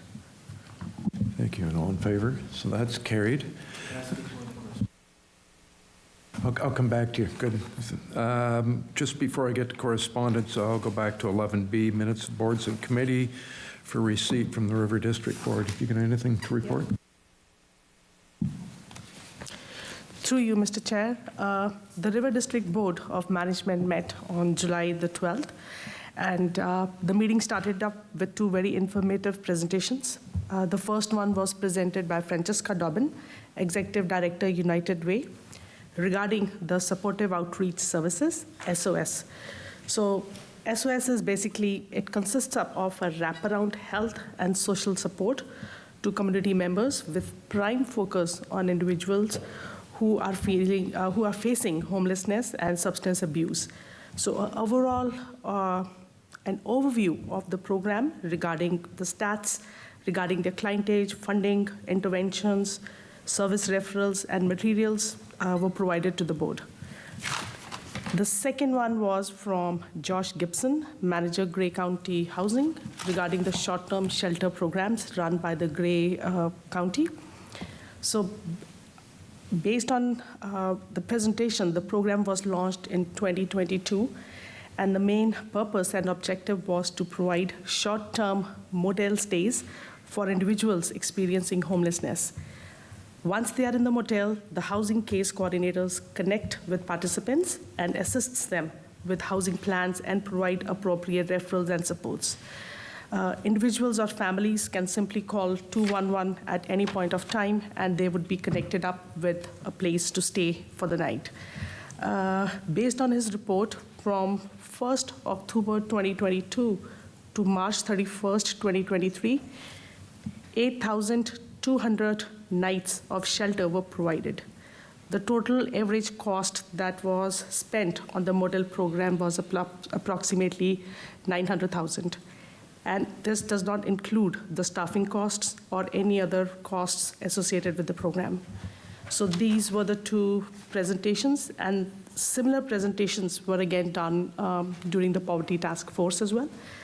The last update was a report provided by the board treasurer, and she gave an update on the board's finances and advised that a total of assets in the bank currently are $100,052, and that's it for the River District. Thank you. Great, thank you. Does anyone have any questions? I'm seeing none. Thank you. Councillor Farmer, correspondence, go ahead. Thank you. Through the mayor, I just wanted to highlight a letter in motion that we received from the town of Grimsby, advocating for the province and federal government to establish a guaranteed livable income and inviting other municipalities to examine and track the impact of the issue of poverty and homelessness in their communities. They highlight that the minimum amounts that people receive to live from OW, ODSP, and even full-time minimum wage employment, not to mention part-time minimum wage workers, are at worst not enough to cover rent by even half, and at best in the area of requiring 75% of the full-time minimum wage workers' income to go just to housing. Taken with the information from the River District minutes and the verbal report from the county from the deputy mayor, with the presentations from Josh Gibson at Grey County's housing program around the need that they're seeing locally and the costs that we're covering for housing folks here, it's clear that, as I heard Josh say most recently at the Community Safety and Wellbeing Plan Advisory Table, that we have an income problem. Grimsby's motion is an example of a step that a municipality like ours could take to advocate for a solution, because as that council points out, this issue, it's not just a matter of housing and homelessness, there are also economic impacts, because we can't have workers if those workers can't afford to live in our community. So I wanted to highlight that letter in that motion. Thank you. Good, thank you. I also point out there that there's a letter from Linda Montgomery that gives further her thoughts further on one of the reports that's coming up within the committee minutes, and I hope everyone had a look at it.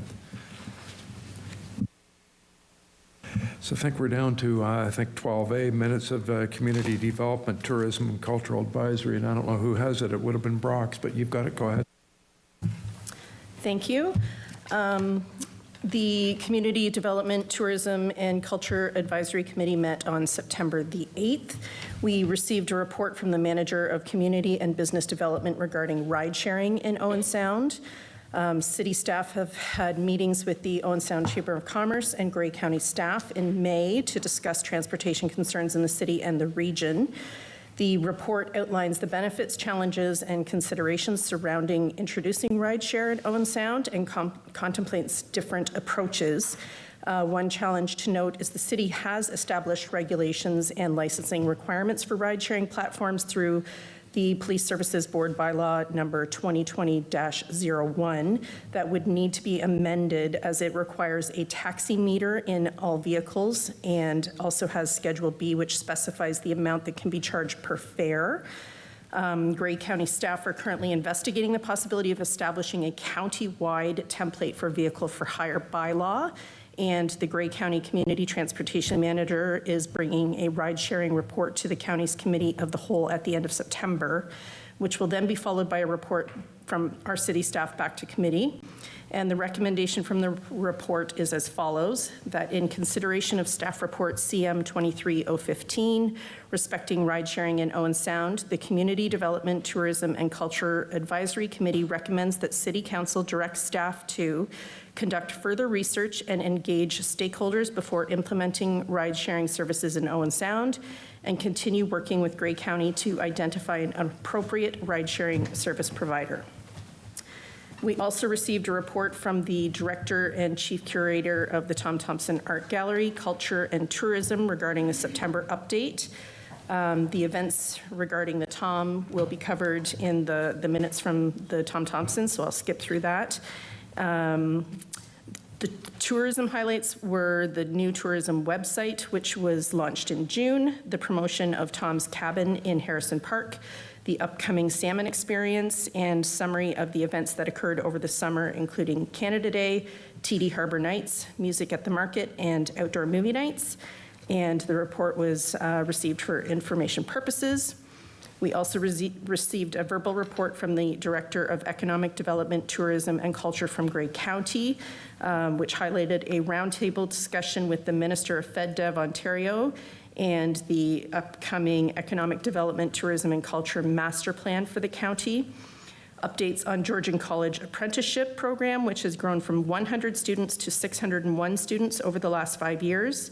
And the welcoming of a child care center into Sydenham campus, which is also being incorporated with the relocation of the Georgian College ECE program to Sydenham as well. And we received that report for information purposes. We also received a report from the Director of Community Services regarding update 2 of the municipal accommodation tax. Committee had received previous reports on the municipal accommodation tax, referred to as MAT. This report provided updates on the progress of the various initiatives previously directed, including the review of the draft bylaw by the city solicitor, RFP for eligible tourism entity to administer the 50% of funds obligated to be spent on the promoting tourism, third-party remittance contractor, and zoning and licensing coordination. The city solicitors have reviewed and ensured the compatibility of the MAT bylaw and the STR licensing bylaw, and minimal changes were recommended. The RFP for the nonprofit entity to promote tourism has been drafted and subject to review by the city's purchasing division will be issued with a response date in October 2023.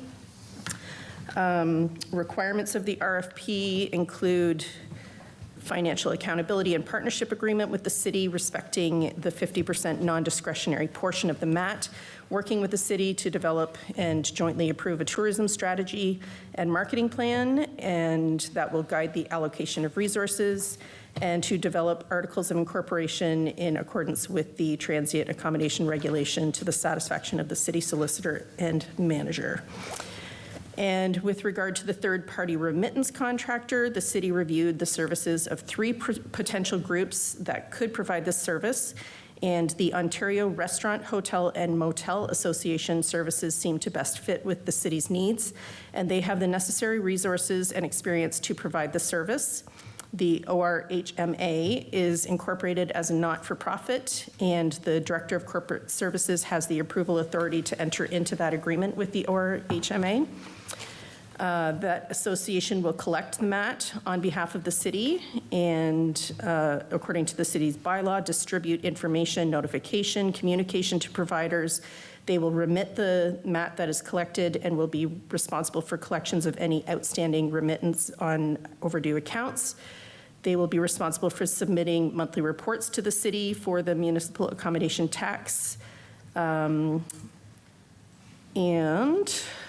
the zoning and licensing coordination report recommends council approve a licensing bylaw for short-term rentals.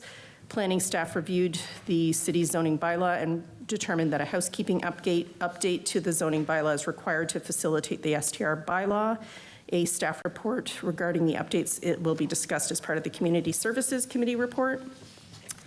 And the recommendation of the report is as follows: that in consideration of staff report CS 23089 respecting update 2 regarding municipal accommodation tax, the Community Development, Tourism, and Culture Advisory Committee recommends that City Council direct staff to bring forward a bylaw to authorize the mayor and clerk to execute an agreement between the city and the Ontario Restaurant, Hotel, and Motel Association for the collection of the municipal accommodation tax. As well, the mayor also gave an update on Hydrogen Optimized, receiving a $3 million grant, I believe, to expand its hydrogen production, which will spur 50 new jobs in the area and economic growth through their utilization of local suppliers.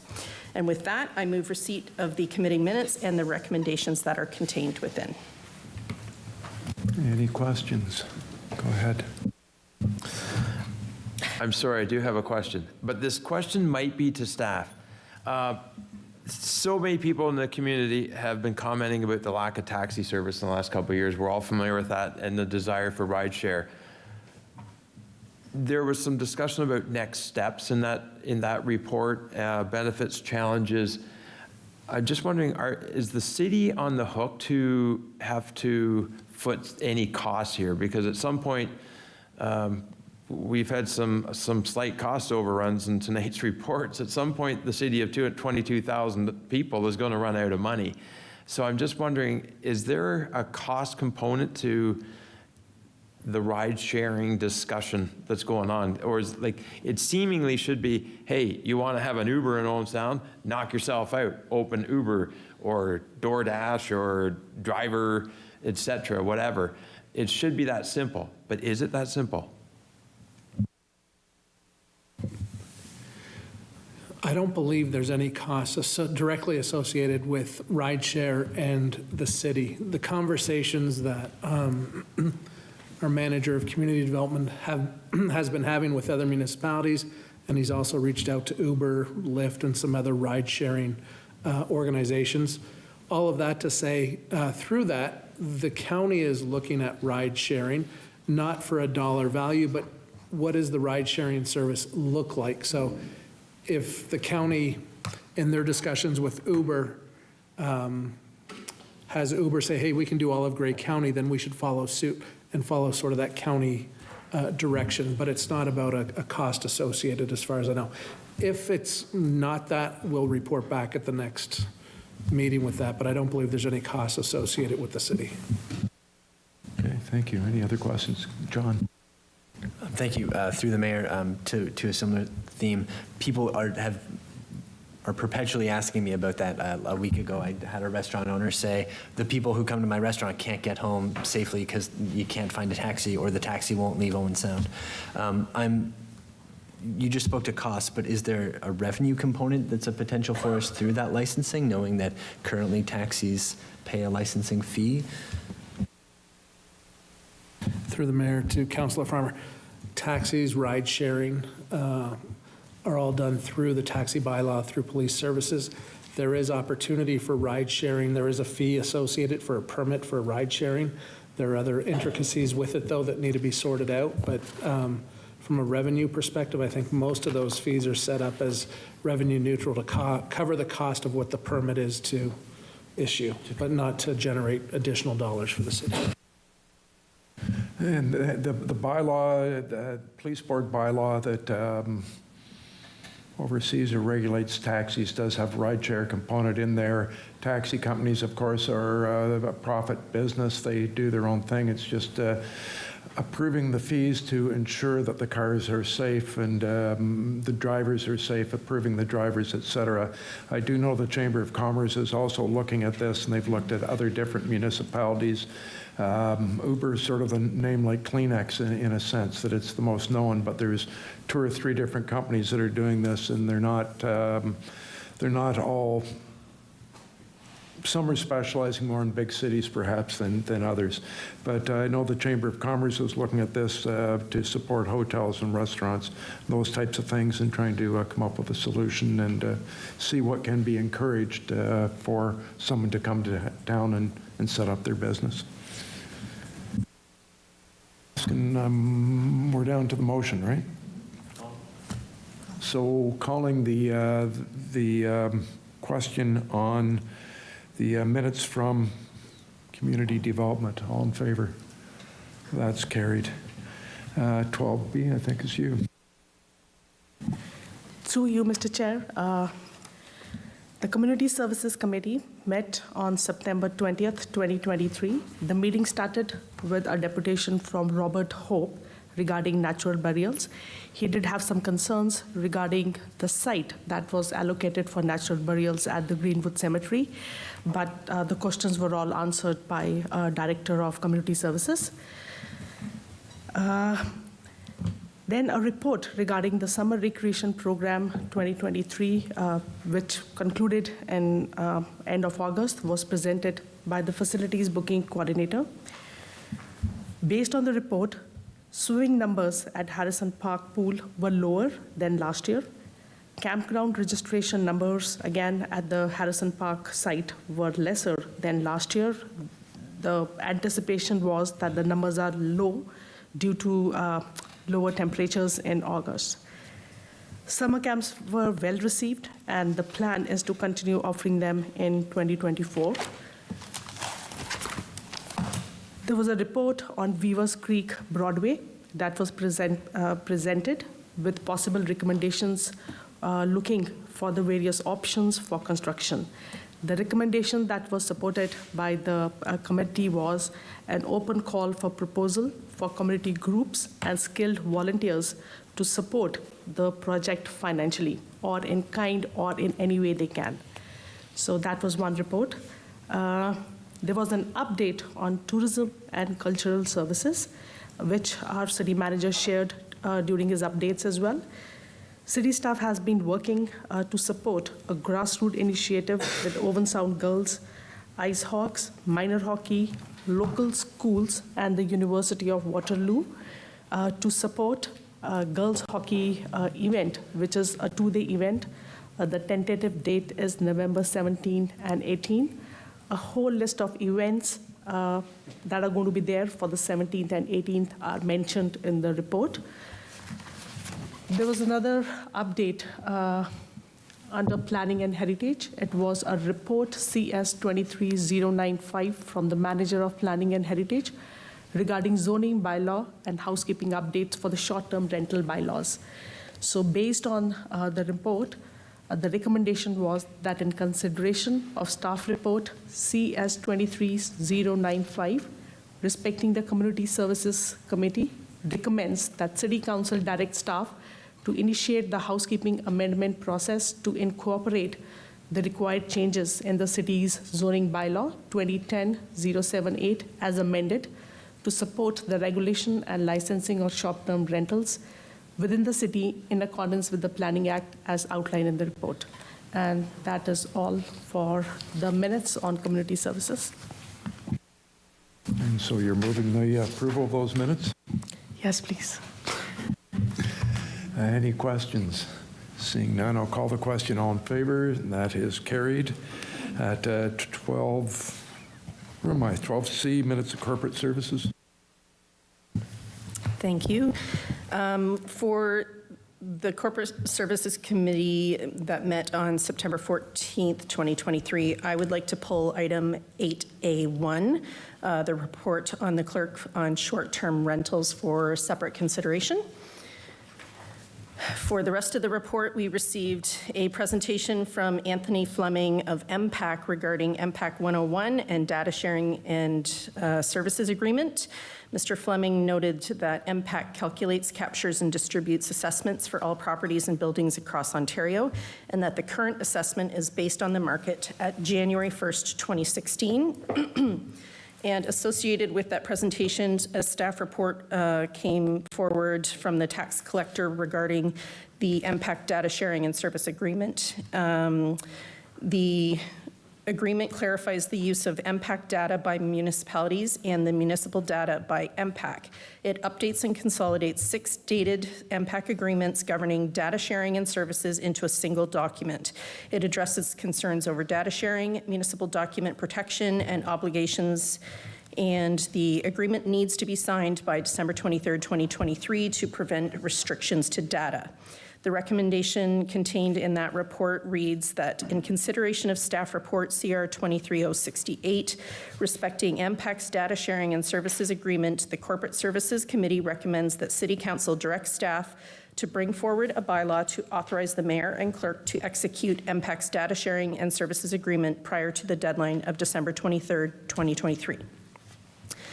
We received a report from the Director of Corporate Services regarding development charges bylaw update.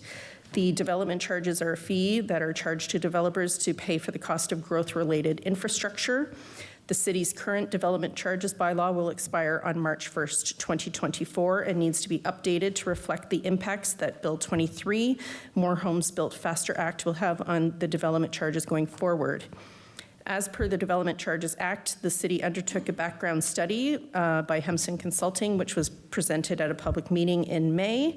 Several developers and members of the public attended and spoke at that meeting.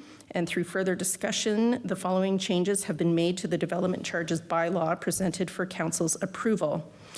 Various definitions have been updated, including the definition of a bedroom to address legislated discounts on rental housing development calculations. Language was added for clarity to paragraphs 11 and 12 to capture legislation under the regulation resulting from changes under Bill 23.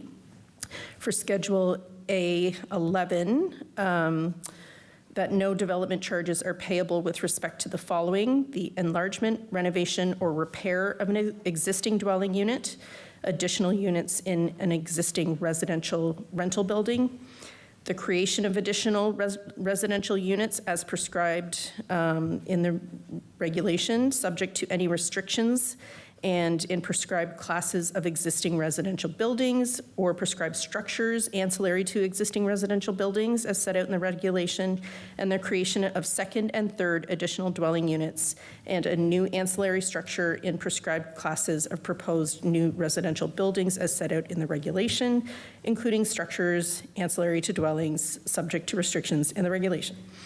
And as far as section Schedule A12, in the case of rental housing development as defined in the Act, the development charges payable shall be reduced by 25% for a residential unit intended for use with 3 or more bedrooms, by 20% for a residential unit with 2 bedrooms, or by 15% for a residential unit intended for use as a residential unit not referred to in section A or B.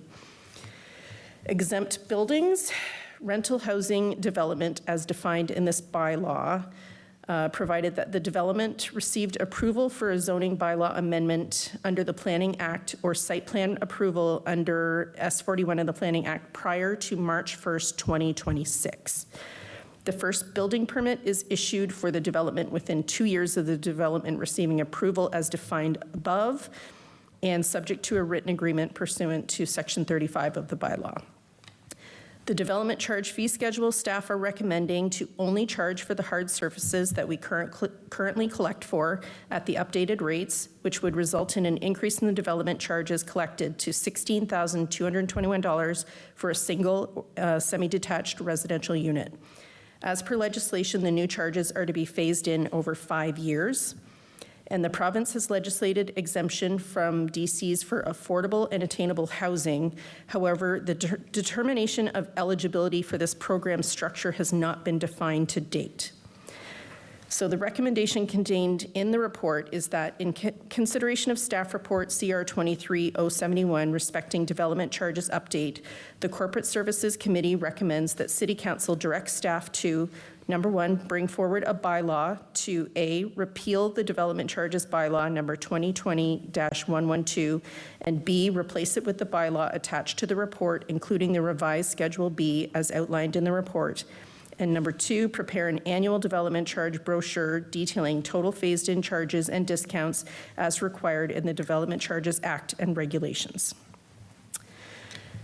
The Corporate and Facilities Manager provided a report on the biannual summary of delegated authority purchases from January 1st to June 30th, 2023, which included the supply and delivery of decorative streetlights, the Harrison Park workshop remediation, emerald ash borer tree removals, water main cathode replacement, sloped roof replacements, and supply of variable frequency drive. The report was received for information purposes.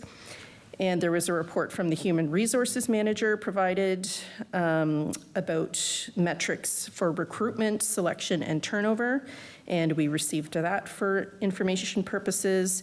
The Strategic Human Resources Manager delivered a report on land acknowledgement, and a background on land acknowledgement was provided, and a more overarching policy was recommended than just an acknowledgement, and a tobacco offering guidance was discussed.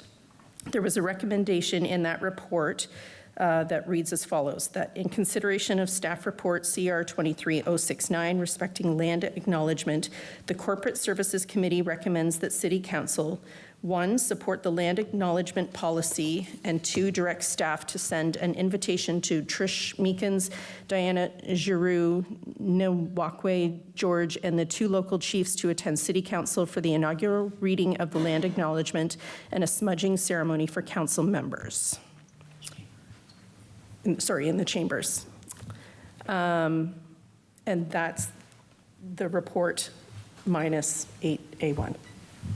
And I move that report and the recommendations contained within. Thank you. Any questions? Councillor Farmer. Through the mayor to the development charges update. The last time we spoke about that in this chamber, it included a public meeting where members of the public said, we have an infrastructure fund and capital deficit. We should charge as much as we can.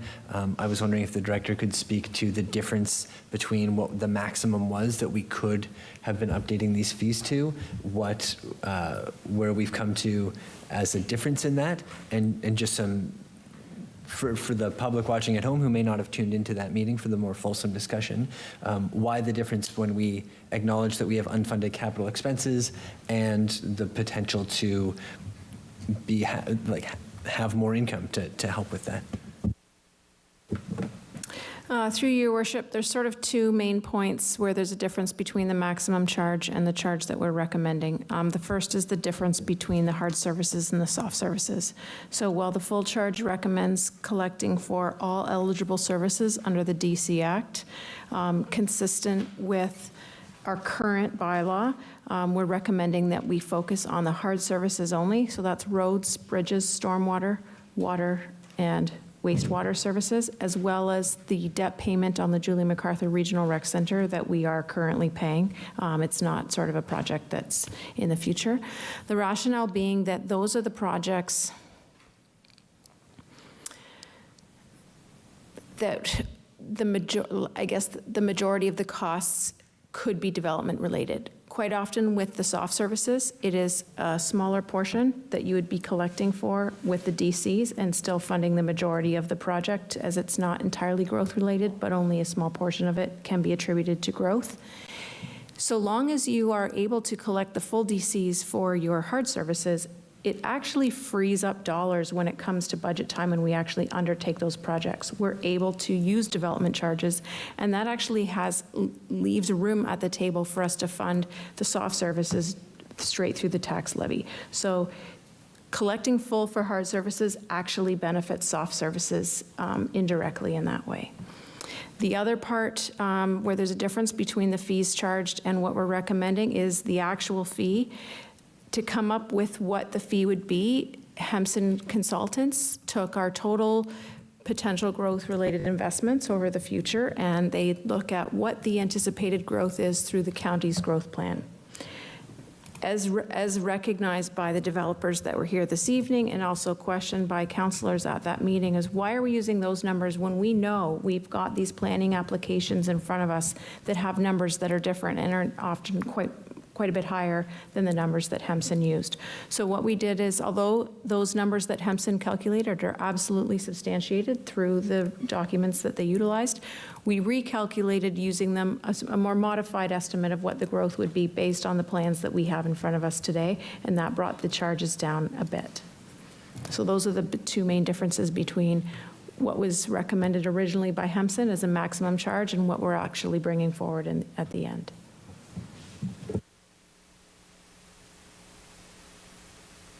Thanks, and through you, Mayor, I'm glad you asked that question, Councillor Farmer, because this is a really big discussion, and it warrants good questions like that. I can pass along that this was a discussion that each public member on that committee commented on. We went right around the table, as we should, when it's development charges, that you could have 9 different opinions from 9 different councillors, and none of them potentially are wrong. So it was a really good discussion that we did have at that committee meeting to arrive at this recommendation, and hopefully this is a revenue generator that continues positive growth direction here in the city, and that we realize and see these big developments come to fruition. But we certainly had a really good discussion going around the table that night. So. Others? Okay, so I'm calling the question on approval of the minutes, save and accept 8A1. All in favor? That's carried. Okay, now back to you for 8A1. Thank you. So item 8A1 was a report from the city clerk on the draft short-term rentals bylaw and short form wording. A background of the process leading up to the draft bylaw was reported. This report contains the proposed draft licensing bylaw, proposed set fines, application fee, and other required housekeeping changes. The draft bylaws include all of the provisions that were approved at the July Corporate Services Committee meeting, with the addition of a rental cap being a 180-day maximum night allowance and an appeal process for licenses that have been refused, revoked, or suspended. Bed and breakfast establishments are subject to the requirements of the STR bylaw. However, as the establishments are primary business with owner present, they are not subject to the rental cap, group rental provision, or the maximum number of people. Bed and breakfast will no longer be part of the business licensing bylaw, and housekeeping amendments are required. There's also a principal residence requirement in the STR bylaw, and principal residence has been defined as a dwelling unit owned or rented by an individual person, either alone or jointly with others, where the individual person is ordinarily resident and which is shown as the primary residence on the individual's income tax filing or other government records. The purpose of this requirement is to limit the number of dwelling units being removed from the rental market and ensure that the operator has ties to the community. Staff recommend the use of set fines for non-compliance. There are 24 listed fines that range from $300 to $1,000 per offense and can be issued to both the tenant and owner and can be issued daily. 3 infractions will lead to a suspension of license. The annual license fee of $500 and will fund the cost of the STR licensing program to be cost neutral. And the recommendation as contained in the report is that in consideration of staff report CR 23070 respecting the draft short-term rental licensing bylaw and short form wording, the Corporate Services Committee recommends that City Council direct staff to, number 1, bring forward the short-term rental licensing bylaw for approval as attached to the report. 2, bring forward a bylaw to amend Committee of Adjustment Bylaw number 2022-074 to include a short-term rental appeal committee as part of the terms of reference. Number 3, include a short-term rental appeal committee for the Committee of Adjustment terms of reference as part of the 2024 board and committee bylaw. Number 4, bring forward a bylaw to amend the business licensing bylaw to A, include reference to the short-term rental licensing bylaw and scope. B, remove references to bed and breakfast establishments. C, remove Schedule C bed and breakfast regulations. And D, undertake housekeeping amendments required to keep the bylaw current. 5, apply to the Ministry of the Attorney General for approval of the set fines for the short-term rental licensing bylaw as outlined in Attachment 3 of the report. 6, provide notice of an amendment to the fees and charges bylaw for the addition of the short-term rental application, renewal, appeal, and replacement license fees as outlined in the report. And 7, bring forward a bylaw to amend the fees and charges bylaw to add the short-term rental application, renewal, appeal, and replacement license fees. And with that, I would move the motion as written, save and accept the rental cap changing from 180 days to 90 days. Good, thank you. So discussion on that. Councillor Kapke. I would just like to know why 90 days. I feel 180 days is too much. It's a half a year, and these are homes that are meant to be residences that were purchased to be residences in a residential zone. I think we need to find a happy medium where we're allowing the STR owners to rent their homes and generate some income to help, pay their taxes and mortgage and whatever their purpose is. But I also feel like we need to protect the residential neighborhood as it's meant to be. I've done a load of research on what other communities are doing. 180 days, yes, many communities have picked 180 days, but many of them haven't. There is no consensus at all really on how these STR bylaws have been put in place across the province. So I would rather see us go to the 90 days to find the happy medium. And I also feel like it helps with the housing stock. These people who are renting for 180 days clearly have a second residence, because you have to be somewhere during those 180 days that you're renting your primary residence. So in a way, I feel like they're kind of skirting the primary residence, legislation or regulation. So if we put it to 90 days, I think that there's less incentive for people to do this and to put the housing stock back into long-term rental. And if that's what we are trying to do to get the housing stock back into the full-time housing rental for families, then I think that this is a good initiative.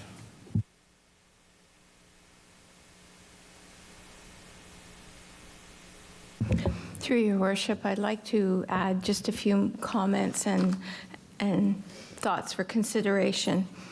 I agree that with the 90 days, as a trial for at least a year, but requesting evaluation criteria and a report back a year after implementation so we can evaluate. Is 90 days really the fair number? It's often easier to begin, evaluate, and then change it as is appropriate. So certainly would support that 90 days for the reasons that you mentioned. The other issue was around the 3 strikes and you're out kind of concept, where there's an action. And I need clarification because from conversations we've had and correspondence, does bylaw and the police services align together in how they document and track every time there's a noise complaint?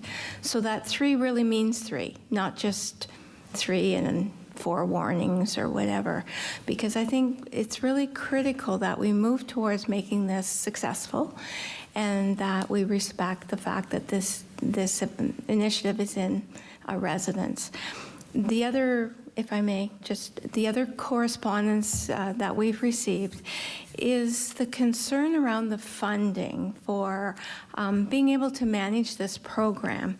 We've talked about regionalization, we've talked about working with other municipalities, and I'm wondering if this might not give us an opportunity with other municipalities who have this in place to start to work collaboratively either on sharing resources to track and evaluate and or developing an app that can be used by all municipalities to move forward with this initiative. So those are my thoughts. Through you, Your Worship, to Councillor Merton. Thank you for the question on the 3 strikes. We did consult with police early on in this process to help inform sort of the route we were going to take on this.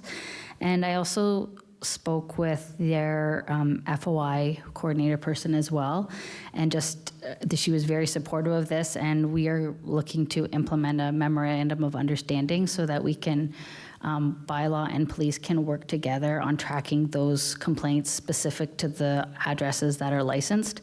So we won't be going outside of our scope, but they were definitely in agreement with working together on making sure that we have open lines of communication. She said that they could run a report that we could get weekly so we can keep track of those complaints and make sure that we're monitoring those 3 strikes.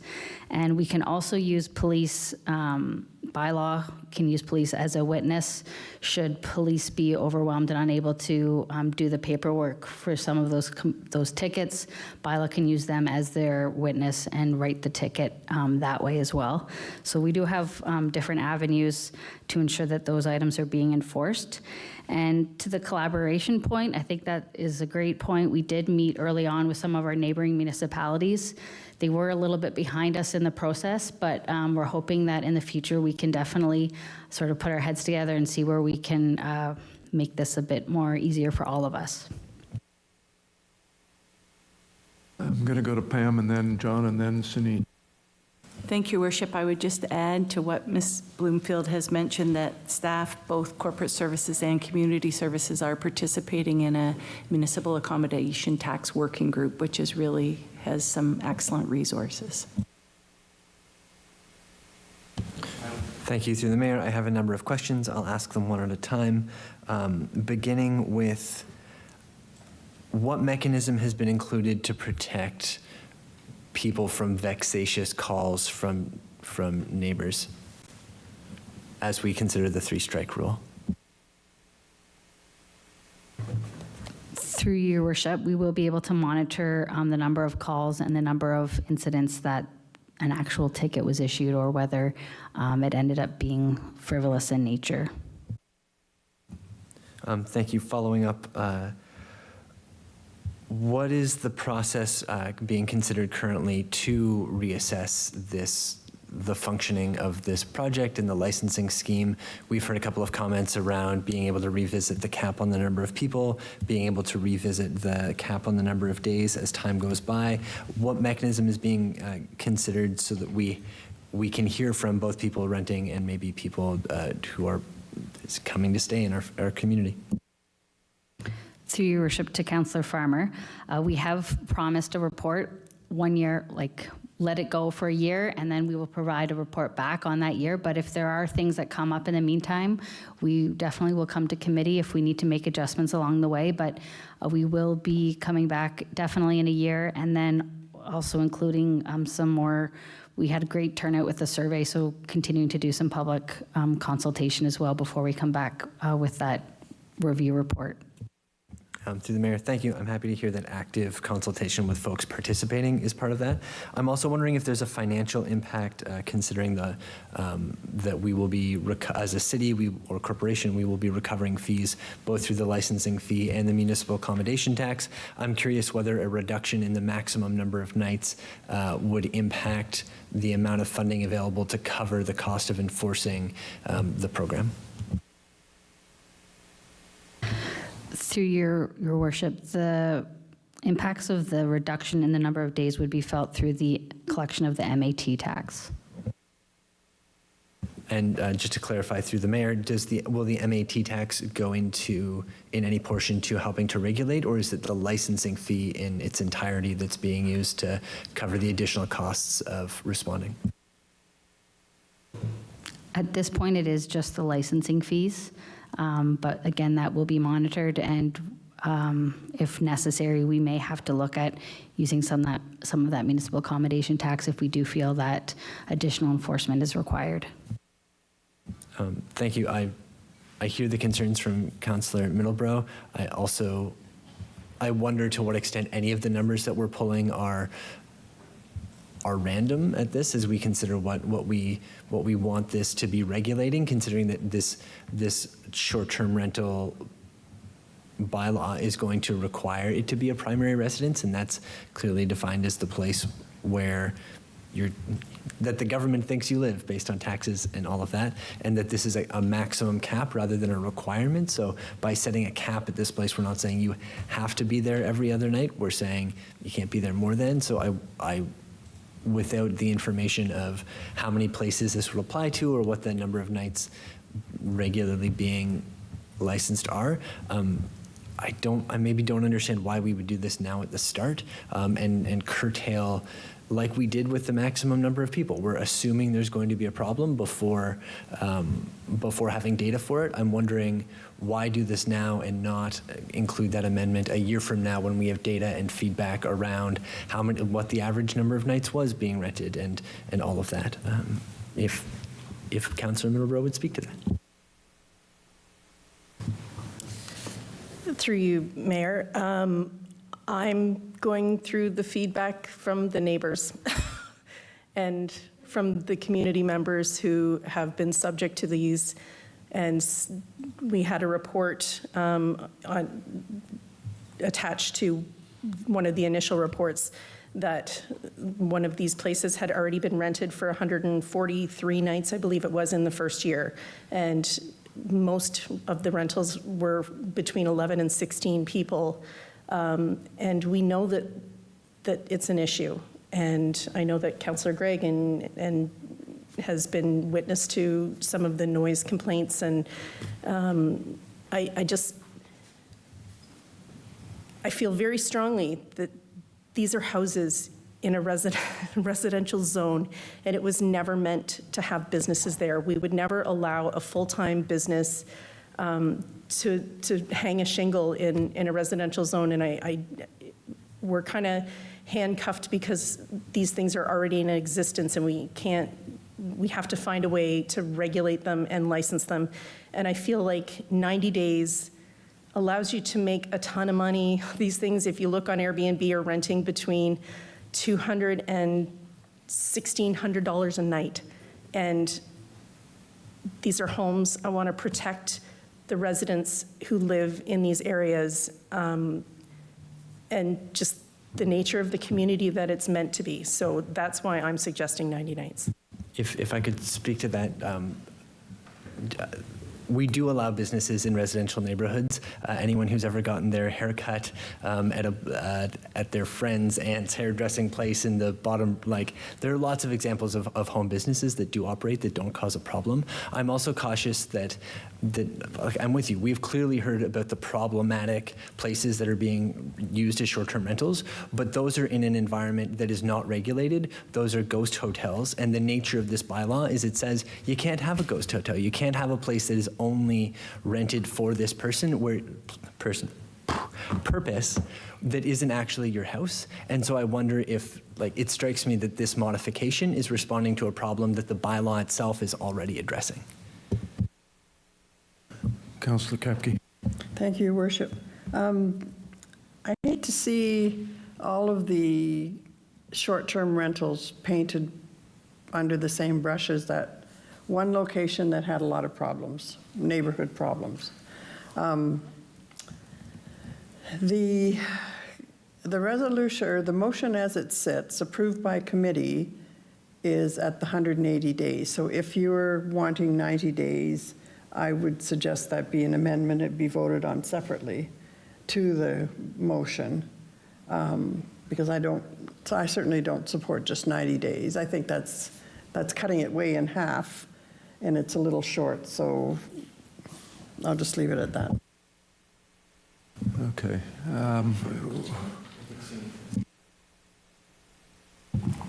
Through you, Mr. Chair, I just have a quick question based on the concerns about the noise bylaws.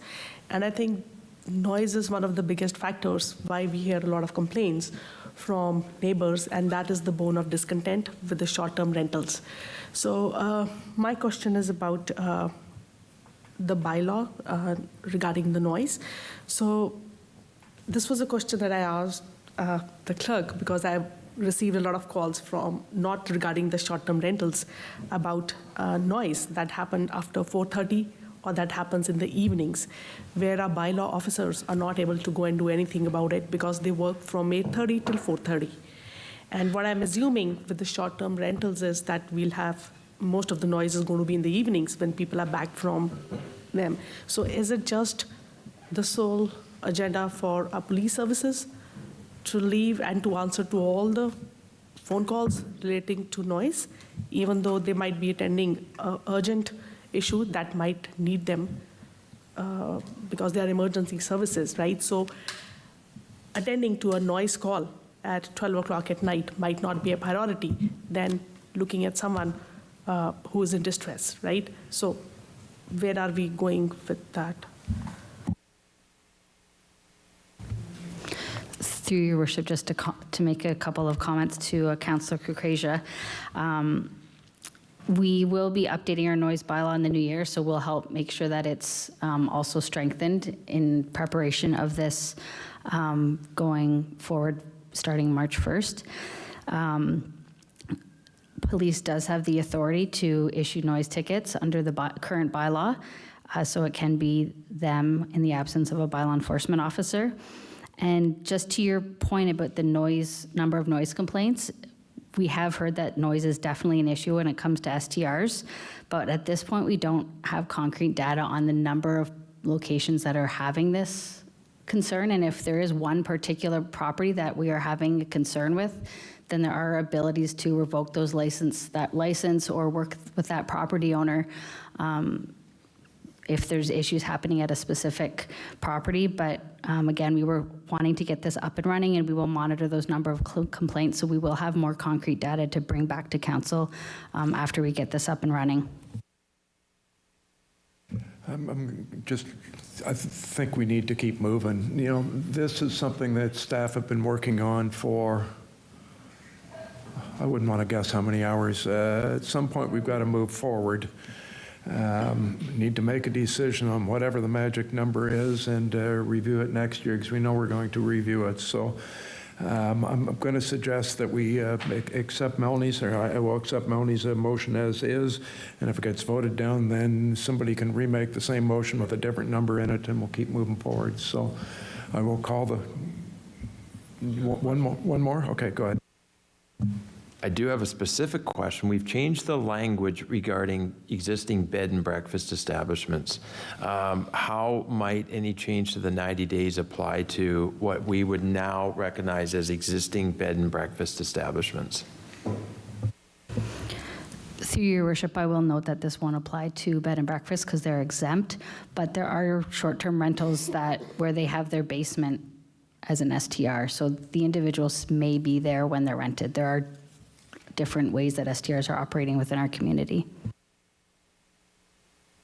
Okay, I'm glad to hear that. And I think it is absolutely tragic what's happened in the last dozen years when we look at how many people don't have a home to live. In the Western world, in Canada and North America, to see the amount of people that are living on the street, it's very clear that mental illness and mental wellness follows homelessness. So I think we have an obligation to take every step we can as a council representing this community to try to give people housing and to give them dignity. You just look at New York City recently, had 38,500 units on short-term rentals. 38,000. 100,000 displaced people. And we wonder about where some of our homelessness problems are coming from. Returning housing stock back to the market to what it should be is more environmentally friendly. It's far less carbon emissions than constructing new housing. And I'll support the motion. It can come back in a year for review. So those are my comments. Okay, I'm going to call the question. All in favor? The motion is Melanie motion as is at 90 days. If it doesn't pass, we'll move, and same thing with a different number. So right now, it's the whole thing with a 90-day. Yeah, everything else as is, as it was in 8A1. Okay, all in favor? 1, 2, 3, 4, so that passes. Good, and thanks to staff, thanks for council, and thanks for members of the public that have set their mind to this, and we move forward with doing the best we can. So that's everything for that one. So we're down to Tom Thompson. Oh, John's doing it. Okay. Through the mayor, the minutes from the TOM meeting held September 6th, the biggest thing to note in terms of recommendations is that there was a conversation around adjusting a previous motion that requested that the budget for the TOM be brought to the committee ahead of the budget process. We spoke about that being ambiguous language and clarified that we didn't want budget information before the regular budget process, and rather that wording was changed to, or amended with the required votes of the committee to make sure that we were clear that we were asking for the budget information as part of the regular budget process. We also heard updates on attendance numbers, which are above last year's. We heard about the 3 new exhibits or exhibitions that were at that point in the future but have now opened, including Lifelines in Art and Shadow by Rolly Fenwick, who splits his time between London and Big Bay.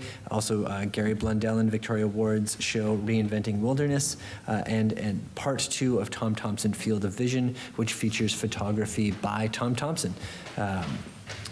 We also heard updates around programming collaborations with organizations like REACH, GB Arts, and Safe and Sound, information about Gallery Night at the Movies, which is currently happening. The first one's already gone. The next showings are October 3rd, October 23rd, and November 13th.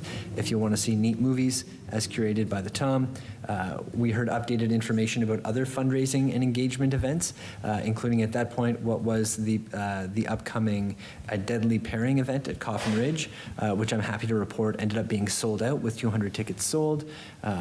Other things that are notable coming up from the TOM, October 4th is First Wednesday with music, life drawing, and a cash bar. And in the time since we had that meeting, the front entrance has finally been reopened. Folks may have seen a press release about that. It looks so good, and I encourage folks to wander by to see it, and of course to stop in to see all the new exhibits or enjoy the Wednesday evening while you're there. Bring your friends, art is cool. And with that, I move council approve the recommendations and receive the minutes. Good, thank you. Any questions? Seeing none, I'll call the question. All in favor? That is carried. So that gets us through number 12. Number 13, we have no matters that were postponed. Number 14, we have no motions for which notice was previously given. Discussion of additional business at number 15. Councillor Farmer.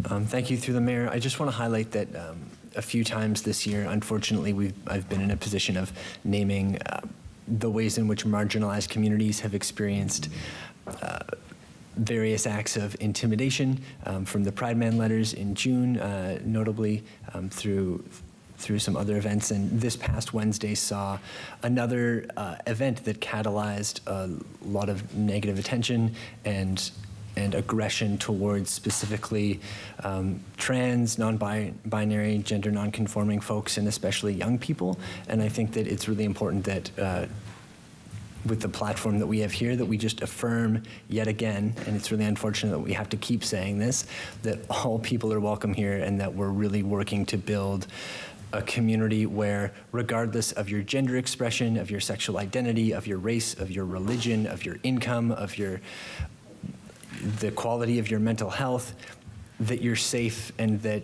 you're welcomed and that you can flourish here.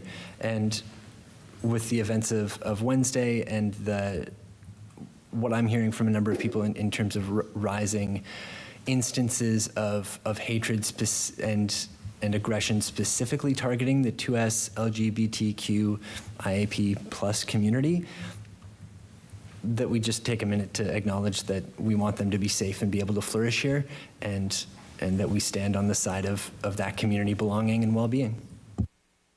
Well said. Yeah, that was good. Thank you.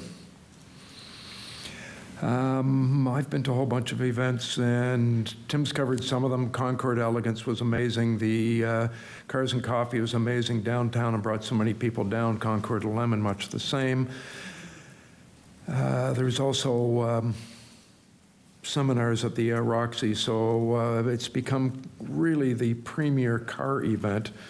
And a lot of those cars are pieces of art when you look at the design and all the work that's gone into them, that are some of them 100 years old. It was a great weekend.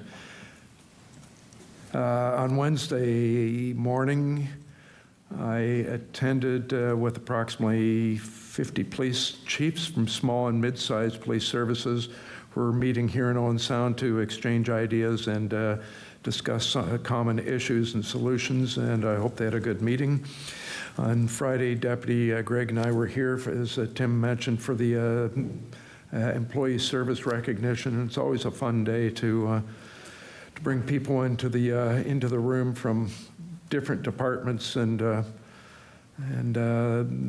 know, the support that different departments show for them, for their own members, and it was lots of fun. From there, I ran up to an inaugural meeting of the Grey Bruce Hydrogen Hub, which is hosted by Hydrogen Optimized. And in attendance were approximately 30 representatives from everything from the national hydrogen industry, local industry, municipal governance, engineers, nuclear people, and government funding people, and people looking at different things. And it's so much fun to be in a room with where the conversation is so far over my head, and I learned so much. It was great. Very productive meeting to help support and promote the hydrogen sector across Grey and Bruce and help promote the area, working on collaborative opportunities and synergies, and that group will move forward. There's people that are involved in sort of a standing committee to keep that going. We all think that electricity is going to be the answer. However, when you get to big industry like steel and glass and things, electricity isn't going to work. To replace natural gas and coal and things, it's going to have to be hydrogen. That's really the only answer that's out there that's clean, that returns to water when mixed with oxygen. It's safe, whatever the Hilton, what was the spaceship years ago? Hindenburg, which was not the hydrogen that burned, it was the chemical coating on the outside of it. But anyway, this is important stuff, and we've got great opportunities in the area. Coming up soon, we're going to be hosting in Owen Sound the Southern Ontario Isotope Coalition, inviting in municipal, again, industrial, medical, innovative research people from all over Grey Bruce and Huron to start and try and build our coalition so we can start to take advantage of the isotopes that are, one, coming out of Bruce Power, so nuclear isotopes, and two, could be coming out of hydrogen optimized with hydrogen-based isotopes. So lots of neat stuff. Looking forward, I think this Saturday is a National Day for Truth and Reconciliation. I mentioned that at the start. At 9:30, we're going to be down at Castle Beach at Nawash Park for the unveiling of the sign, which is a big step in the right direction. I think that's at 9:30, and then I think we're starting at 10 or 10:30 over at the Gitchiname Wikwadong Reconciliation Garden. I encourage everybody to come. I encourage staff to come. It's a great opportunity to listen, learn, understand. It's not a holiday. It's not take your kids to the beach day. It's a day to stop and look at some of the things that have gone wrong in the past and think about some of the things that we can correct and move forward together. A couple of weeks ago, we met with the Minister of Economic Development, Tassie, and I'm going to forget his name. Sitting at my elbow was somebody from Saugeen and Ojibwe Nation who runs a business called E-Services Canada, and he was talking about how economic development just hits the border and stops. You know, business opportunities that we're not thinking about. We've got to cross that border, and we've got to make sure that those businesses are included like any other businesses in Grey and Bruce and brought in. So hopefully everyone will come out Saturday morning, learn and listen, and go home thinking. I think that's all my notes. Yeah, go ahead. Through the mayor, I forgot that I also wanted to just highlight that there are vacancies open currently for city committees, and that if anyone is watching right now, you might be the kind of person that we want to come hang out with on the Strategic Planning Ad Hoc Committee or the River District Board, because signing up for committees is cool. Brian, is there a deadline for that? I'm putting you. Stacy, is there a deadline for that? Any more information that would really help? Yes, through the mayor, for the Strategic Planning Ad Hoc Committee, the deadline to apply is Friday, October 6th, and you can go to our website, owensound.ca/committee vacancies, and there's a link to the application form there. And for the River District Board of Management, that one vacancy, it opened up today for applications, and it closes on November 20th. No, not November 20th, sorry, I'm caught off guard here, but the end of October, sorry. And same thing, you can go to that same website, owensound.ca/committee vacancies, and there's a link to the River District website where you can get the application form. Good, thank you. So I'll move to number 16, I think. I flipped the page too quick, which is a motion that the Committee of the Whole rise and report. Moved by myself that the Committee of Whole rise and report. All in favor? That is carried. Number 17, motion to adopt proceedings in Committee of the Whole. Moved by myself, seconded by Councillor Merton, that the action taken in Committee of the Whole in considering public meetings, deputations and presentations, public question period, matters arising from correspondence, reports of city staff, consent agenda, committee meetings, matters postponed, motions for which notice was previously given, and additional businesses be confirmed by this council. And all in favor? And that is carried. So we're down to notices of motion. Councillor Merton. Through your worship, I hereby give notice that I will move or cause to be moved a motion at the next regular council meeting to direct staff to bring forward a report outlining the options of implementing a public member city committee meeting attendance remuneration program as part of the 2024 budget review process, and this motion has been supported by Councillor Kukreja. Good, thank you. Others, go ahead. I'm going to read this notice of motion, and then I'm going to speak to the fact that the Community Safety and Wellbeing Committee is meeting in the very near future. So ask that we waive notice this evening to respond to this. Whereas I so move, whereas the majority of the municipalities of Bruce and Grey, including the City of Owen Sound and the organizations who serve them, have come together to create one regional collaborative community safety and well-being plan. And whereas cross-sector community safety and well-being planning leads to numerous benefits for individuals, the broader community, and participating partner agencies and organizations, and whereas community safety and well-being planning needs to occur in all four areas of the framework, which includes social development, prevention, intervention, and incident response, Therefore, be it resolved that council directs Owen Sound's mayor to immediately send a letter to request that an action table be formed by the Bruce Gray Community and Wellbeing and Safety Advisory Committee as per the Community Wellbeing Safety Plan that will identify specific actions that one or more of the 70 members of the advisory committee can contribute to a positive outcome around crime prevention, homelessness, and addictions in Grey County's urban center, Owen Sound, where a majority of social services exist and various instances of violence over recent months have occurred that have impacted the sense of safety and well-being of Owen Sound residents and those who visit and work in the city. The seconder. I'll second that motion, Your Worship. And Oops. And then going back to you for a motion to. Sorry, through your worship, we'll also need a seconder for the motion to waive the notice provision because we're out of committee of the whole. I move that we waive notice of the motion. I will second that waiving. So we're voting on the motion to waive first. All in favor? 1, 2, 3, 4, 5, 6, some 7, so that's more than 2/3, so that carries. Then we're back to the first motion, discussion. Need to discuss? I guess not. Go.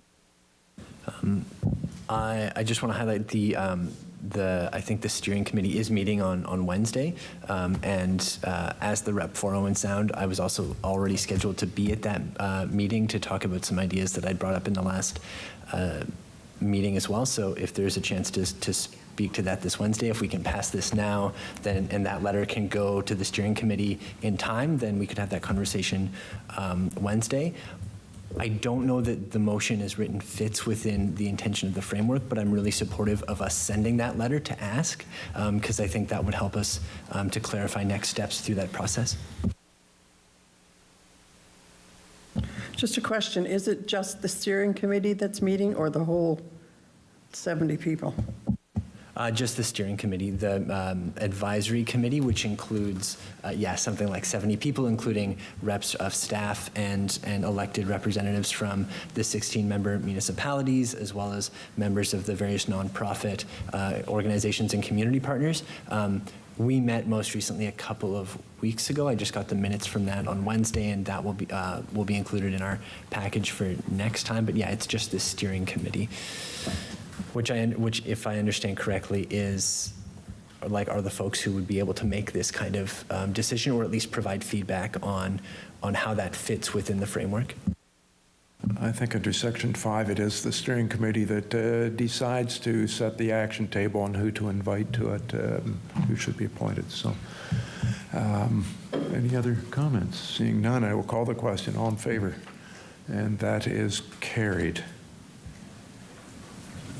So that gets us through notices of motion, I think. So motion to move into closed session, we don't need to do that. Don't need to move out of it then, so we're down to bylaws. Thank you. Through your worship, bylaws listed for approval on tonight's agenda include the confirmatory bylaw, a bylaw to execute an agreement with the Ontario Restaurant, Hotel and Motel Association respecting the collection of the municipal accommodation tax, a bylaw to execute all documents necessary to complete the sale of a portion of the unopened 7th Ave West Road allowance to Carol Holland, a bylaw to execute a second amending agreement with the minister responsible for Federal Economic Development Agency for Southern Ontario respecting the Canada Community Revitalization Fund, and a bylaw to authorize the mayor and clerk to execute an agreement with DJ Pete Roofing and Sheet Metal respecting flat roof replacements at McQuaid Tannery and Owen Sound Police Services.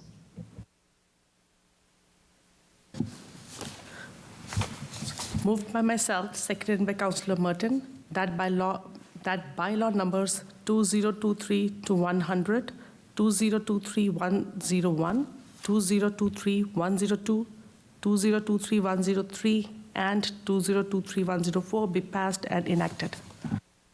Good, and all in favor? And that is carried, so that completes our business for the night, and it's now 8 p.m. All right, it's 8:17. Thanks, everybody. Good meeting.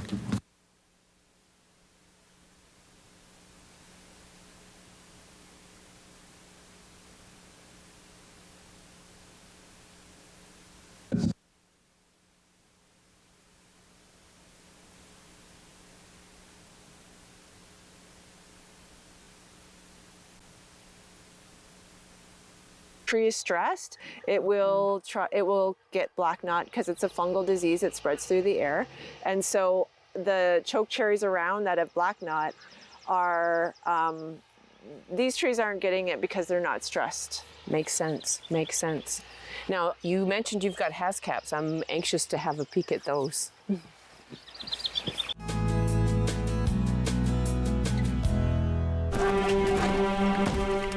I don't care what the law is. I will never be a slave. That word, I hate it. It rests on my tongue like rot. Peter, how does it feel to get paid for your work? There are rumors freedom's coming for us all. Freedom, you know that's all I want. Chloe, careful. Vrooman would rather sell you across the river to America than let you go free. Then I'll run. I've run before. Maybe this time for good. No! Just get her into a boat. No! Chloe! Chloe, no!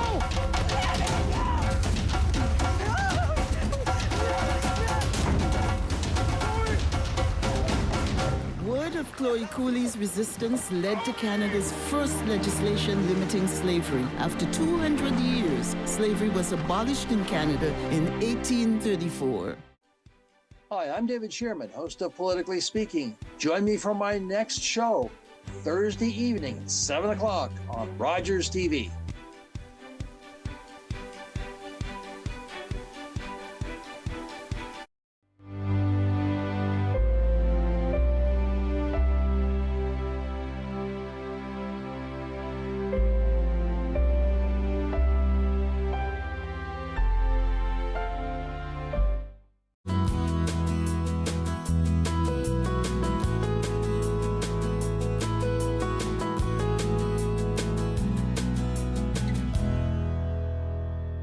We're back from break. Thank you very much for joining us. We are here with Julie Lambert, Rooted by the Bluffs, and there's some lovely purple berries here. What are these? These are hascap berries, or honey berries, as some people call them. Honey berries.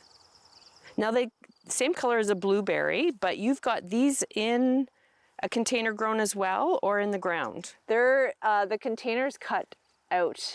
Of the bottom of the container is cut out. And so they look delicious. My goodness.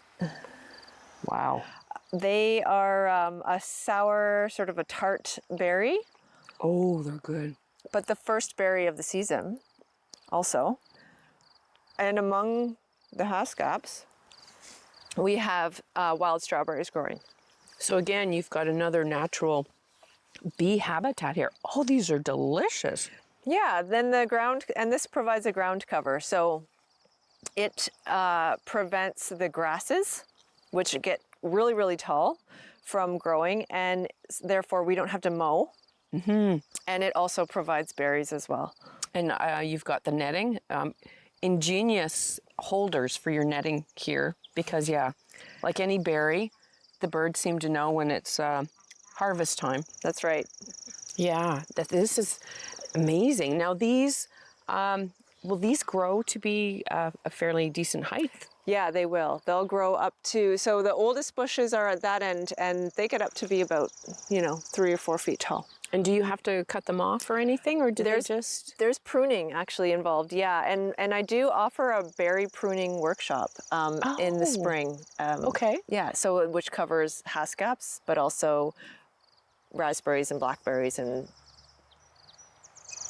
black raspberries and a whole bunch. Wow. Now that I would be very interested in getting in tune with that. I love your chicken coop. That is so dynamic. You have, I love the little latch that lifts up for the, what is in there? Eggs. Eggs, of course. Okay. Yeah. Yeah, the nest box. So the chickens are a really essential part of this permaculture orchard.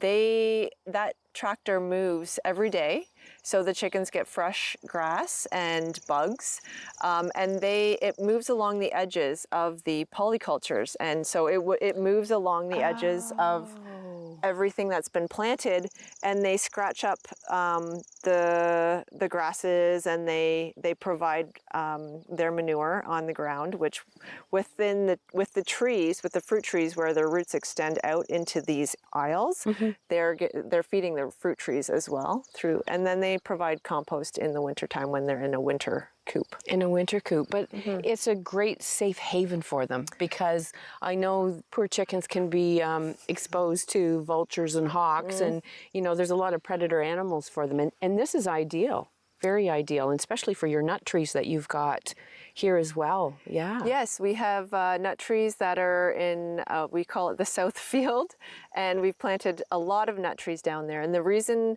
we wanted to plant nut trees is because it provides a source of protein and fat for people as we move into larger populations on the planet. Nut trees can provide a lot of the protein and fat for people. Wow. Yeah. Amazing. We've got one more spot left that you had mentioned. Yeah, I'd love to show you the hugel culture. Hugel culture. I'm looking forward to learning about that.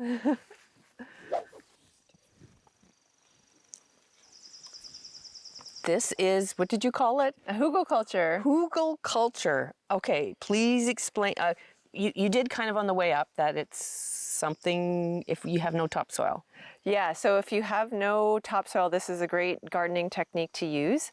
You take logs that are decaying already, and you lay them down underneath. So this is basically a pile of decaying logs, and then you put soil on top of them. And over time, those logs continuously, they will decay, and they turn into beautiful, beautiful soil. And so that's what this is. We lined it with, this was an old rotting pile of firewood that was here already. So we just lined it, and it's not breaking down because it's exposed. It's not under the soil. Right. But in here, this was probably this high. And over the last 3 or 4 years, it's just decomposing and shrinking down. And so this is a no maintenance bed. It's very wild. Love no maintenance. Everything is just self-seeding. And so the kale grew up in the spring from the seeds that just dropped naturally. And then this is actually sea kale. So it's a perennial, but this is a different type of kale. And last year, the seeds dropped, and this is what grew up. So we had all these little plants that grew up this spring, which we ate from, and now all those little kale plants are going to seed. They're going to drop all their seeds in the bed, and then next year we're going to have more kale plants growing. So we don't have to plant or do anything here. This is just self-seeding, and those are the types of plants I've chosen in here. This is a walking onion. Walking onion. So it's an Egyptian walking onion, and these are all little seeds, and they drop down to the ground and start new plants, and so they kind of walk. That's why they're called walking onions. It's walking. Yeah. And the purple, is that some type of? We have sage. Okay. So lots of herbs in here, and this is I'll just go back to this one. This is a perennial sea kale. So it's a kale that it's different. It's quite large and gets these really beautiful, beautiful flowers. And in the spring, we eat the shoots on the kale, sea kale. How in the world do you do all this? You can't be doing this all by yourself. No, I have my partner. He does all of the maintenance. He is the builder. He moves the heavy objects, and he's also one very efficient person. So he is use the right tool for the job type of person. He gives me a lot of guidance, and then I also have a lot of volunteers as well, actually. And I'm so thankful for my volunteers. They help me do a lot and cover a lot of ground here. Very nice, because there is a lot of hands-on work here, although some of it is self-sufficient in a sense. But yeah, it's nice that you've got that work, that group of volunteers. Yeah, essentially, just in the permaculture world, most of the work is up front until things get to a self-sustaining point. So it takes time to go, and a lot of hands-on and human labor at the beginning and then things get easier and easier as time goes on. I certainly love how you have everything laid out here. Can people come and visit you here?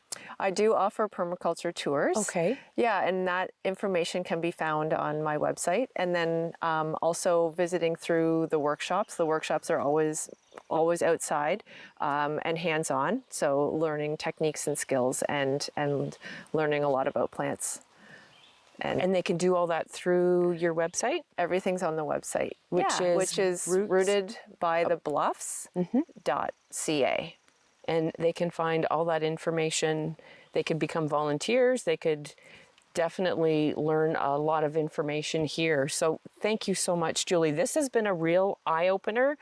I'm going to go home and start planning out a few things to make my life a lot easier. Great. Yeah. Thank you so much. Thank you for coming. It's been great.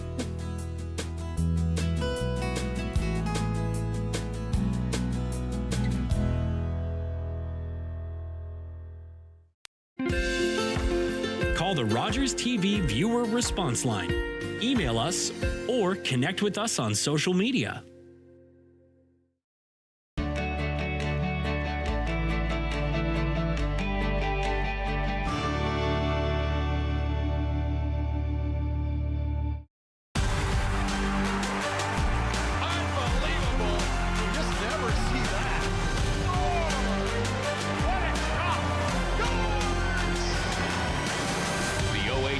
On Rogers TV. Sports fans know Sundays are for football. That's why you need NFL Sunday tickets. With NFL Sunday Ticket, you'll get every live game.